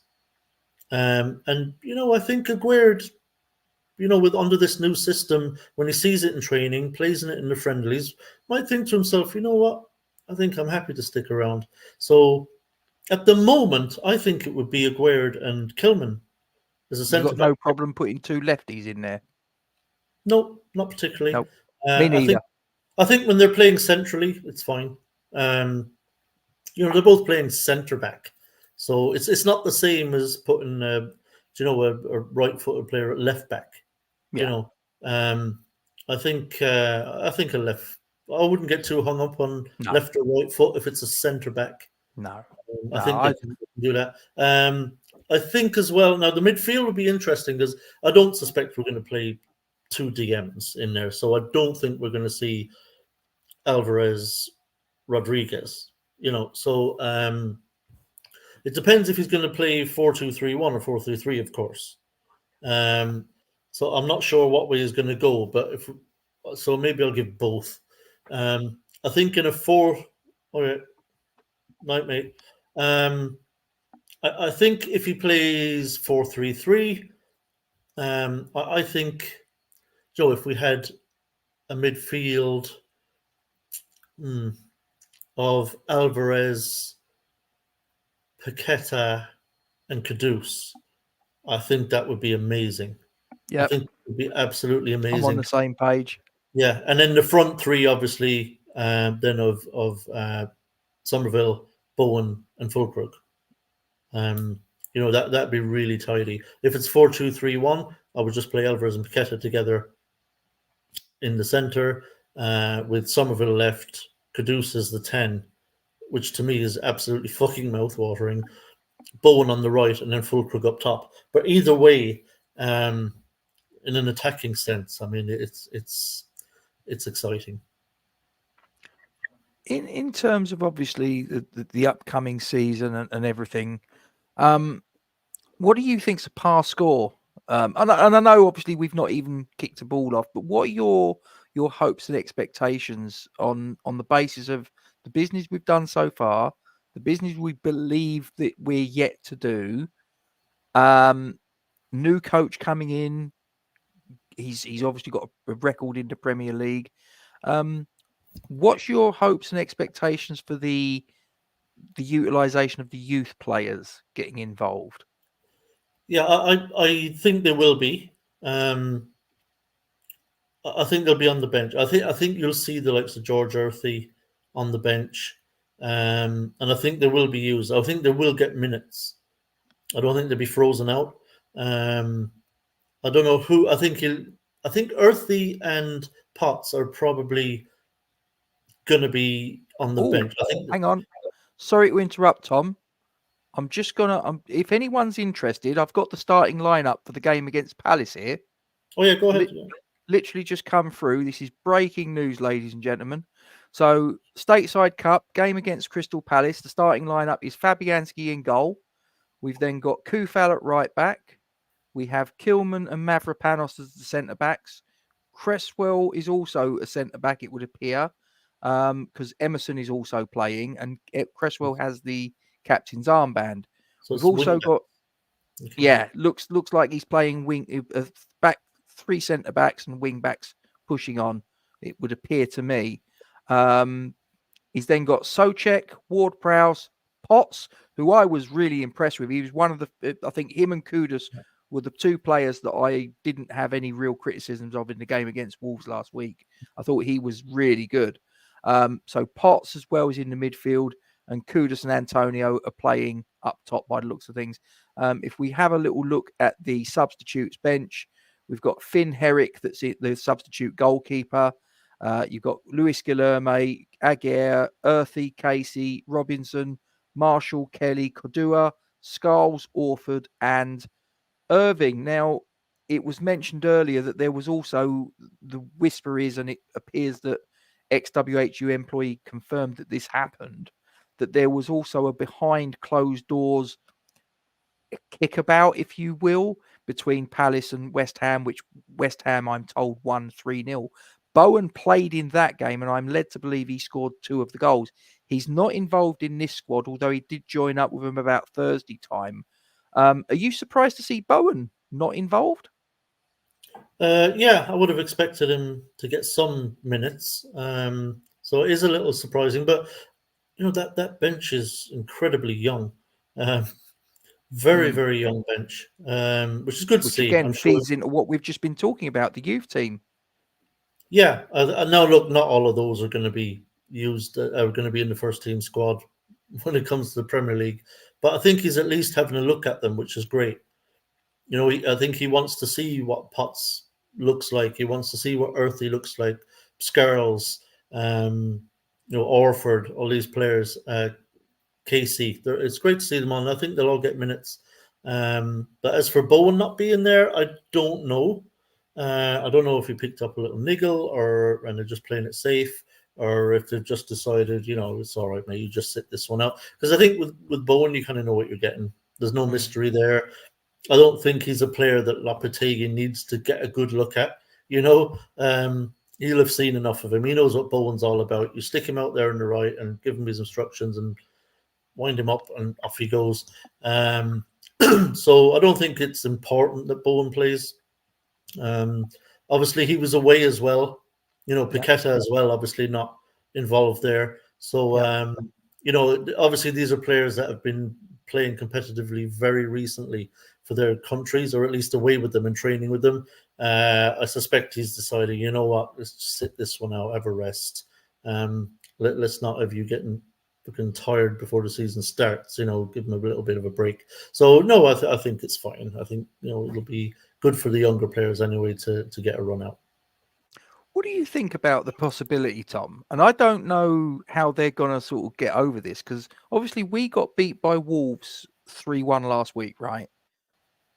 Then in the game in midweek, you had Palace beat Wolves 3-1. So if we win today 3-1, you've got 3 teams that are playing in this league format structure that have won and lost by the same scoreline each. How the hell are they going to deal with, this is apparently some sort of trophy. It's called the Stateside Cup, right? Yeah. How the hell are they going to sort of decide who gets to win the fucking thing? I have no idea. Fucking rock, paper, scissors or something. I said that earlier. Does anyone care? No, not really. Maybe we'll share it for 4 months apiece, like they used to do with the Charity Shield back in the day. Pick one of our names out of a hat and say, it's fine. We don't there's really your trophy. Well done. Yeah, I have no idea, and I don't think I shan't imagine. I don't imagine I'll lose any sleep over it tonight either. That might be what they're going to do. Crystal Palace win it because it's alphabetically the first team. We're always fucked if it's alphabetical, and so are Wolves. Yeah, brilliant. And Fresh does say a cup's a cup, Tom. No, not to be sniffed at. Yeah, well, I mean, didn't Tottenham have an open top bus parade for when they won? That was it, the Audi Cup or whatever it fucking was. I'm sure they did. Oh my god, that's so Oh dear. But yeah, Tom. So just getting on to the sort of like the season sort of upcoming. As a West Ham fan, what are your sort of realistic expectations for us? What does a successful season look like to Irish Tommy? I'll be honest. I think given the signings it looks like we're bringing in so far, especially we get Wan-Bissaka as well, plus the players that are already there. That first 11 with everybody fit is a bloody good team. So honestly, with that team, and we don't have European football, so we'll be able to concentrate largely on the Premier League. Now, obviously, we'll have a go in the cups. I think Lopetegui will take the domestic cup seriously, but ultimately, it's going to be the 38 Premier League games that we're going to be concentrated on. I would be disappointed, honestly, if we were not pushing hard for a European spot. I really would. With those players, with the ability in that team, barring we have a horrible time with injuries or something outside of our control like that, with that team, you should be challenging for those European places, in my opinion. I agree. Excuse me. Yeah, I agree. I think that whether we make European football is another matter, but I think you're right. We should at least be in the conversation. Yeah. In to the sort of like the latter stages of the Premier League season. I would say, like going into the final round of games, like the final kind of 6 games, we should be right in the mix and challenging for a European spot. Now, I know it's tough up there at the top of the Premier League. There's a lot of very good teams up there. You'll have the likes of Newcastle and obviously the Tottenhams and Newcastles and Villas, and all these teams are, United. Man United will probably be in the mix with us there somewhere. All these teams are going to be like pushing and challenging to get those spots, but we should be one of them. Yeah, I mean, Michael asked the question, does 8th get Euro? It all depends, mate. I mean, there's so many different permutations that could unfold. If this team does this and wins that, but then they don't qualify for this, it's impossible to say on the 3rd of August. It's possible. And like a lot will depend on the Premier League's UEFA coefficient, whether 4 or 5 Premier League teams are going to the Champions League. It's 4 this year, but next year there could be 5 Premier League teams that go into the Champions League, and obviously that drops it down. And then it depends on who wins the domestic cups and stuff like that. So I would think 7th would probably get you the Conference League. It's likely that 7th will probably get you Conference League. Whether or not it drops to 8th, I think that will depend on that UEFA coefficient at the end of the season. Yeah, I mean, for me, I think that, like I say, I want to see us challenging for European football. Even if we don't manage to make it, we need to be pressing, pushing until at least the latter stages of the Premier League season. I think also a cup run for me. I really don't care if it's the League Cup, if it's the FA Cup. Obviously, I'd probably prefer the FA Cup. Obviously, that's got a little bit more history, a little bit more gravitas, a little bit more romance. But ultimately, if we played in the League Cup final in February at Wembley and lifted that trophy, I mean, would I sit there and complain about it? Fuck no. We went 43 years without picking up a piece of silverware. I'm not going to turn my nose up at that a day out at Wembley. You've got to be kidding. But at least I think that would be amazing, obviously, and I really hope Lopetegui takes the domestic cups seriously. I know we'd all like him to, and I think he will, especially as there's no European football. I think he will have a go in the domestic cups, and certainly, I mean, if he just has a quick chat with Mark Noble, he'll probably put him straight and say, "Look, we expect you to." The fans expect, that we're not just going to discard the domestic cups. There's only so many trophies that are on offer that a club like West Ham can realistically win, let alone take part in. And there's only 2 shows in town next season for us, and that's the 2 domestic cups. So it shouldn't be too difficult for us to juggle Premier League and having to go in the domestic cups. So should be simple enough task. Jim Cannon, I'm pretty sure that was the guy that Ian Wright mentioned that gave him a hard time when he first got into the Palace team. That's a blast from the past. Just before we go on too much, I'd just like to, because I'm a big believer in sort of helping people out and all the rest of it. We've got in the chat Early Doors Football TV. Now, if you can bring your attention there, ladies and gentlemen, that is, if you're not aware, that's a YouTube channel that also coexists with ourselves and all the other West Ham fan YouTube channels that are out there. Presently, they're sitting on 350 subscribers. If there's any of you guys that are there that are like, oh, I'm not too sure who these guys are, get yourself over there and give them a sub. Share the love. Share the love. Yeah, I'll take a look at that. Yeah, definitely. Larry's in there as well. Hello, Larry. Hope you're well. How did the chicken go? Let me know. Any thoughts on the friendly tonight? Not really. I'm going to bed in a minute. And to be honest with you, like I never take too much interest in friendlies. Certainly not when we run at midnight. So I really, it's really about just getting a run out for the players and getting them ready for the season. So the result to me doesn't particularly matter. I don't put too much stock in friendly results, preseason friendly results. So my main concern is that everyone gets through, without any knocks. Yeah, 100%. So if we get through it with a clean bill of health, I'll be pretty happy. Obviously, it'd be nice to win it, score some goals. Always great to see, the highlights of the boys scoring some goals and playing well.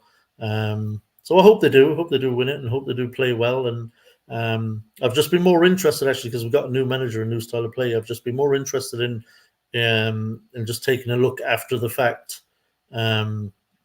Watching a bit of the game back later, just to see how we're setting up, like tactically, and the way we're playing through the lines, and how it looks like we might approach things next season, what to expect. So it's interesting when a new manager comes in, just to have a look at how we're kind of approaching the upcoming season. Fair enough. Right, Tom, appreciate you being able to join me.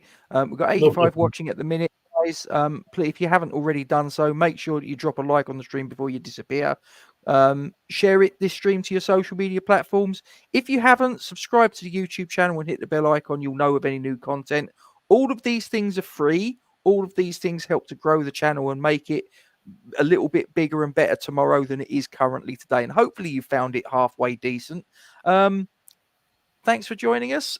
Please don't forget to support the Iron Supporting Food Banks charity. You'll find their link in the description on YouTube. So please get stuck into that. We'll see you next time. Take care. Come on, you Irons. The West Ham Massive are pleased to support Iron Supporting Food Banks. They are a group of West Ham fans and friends inspired by the work of other football food banks around the country.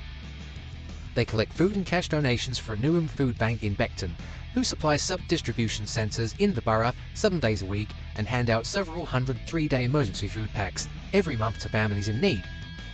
They are also working with other groups to improve conditions for vulnerable adults and children in the Newham community. You can help by making a donation to their Just Giving page. You will find the link to this in the description section of the video details in this stream. Thanks for your support. Come on, you Irons. Massive, everywhere we go! Everywhere we go! 1, 2, 3, 4! West Ham are massive!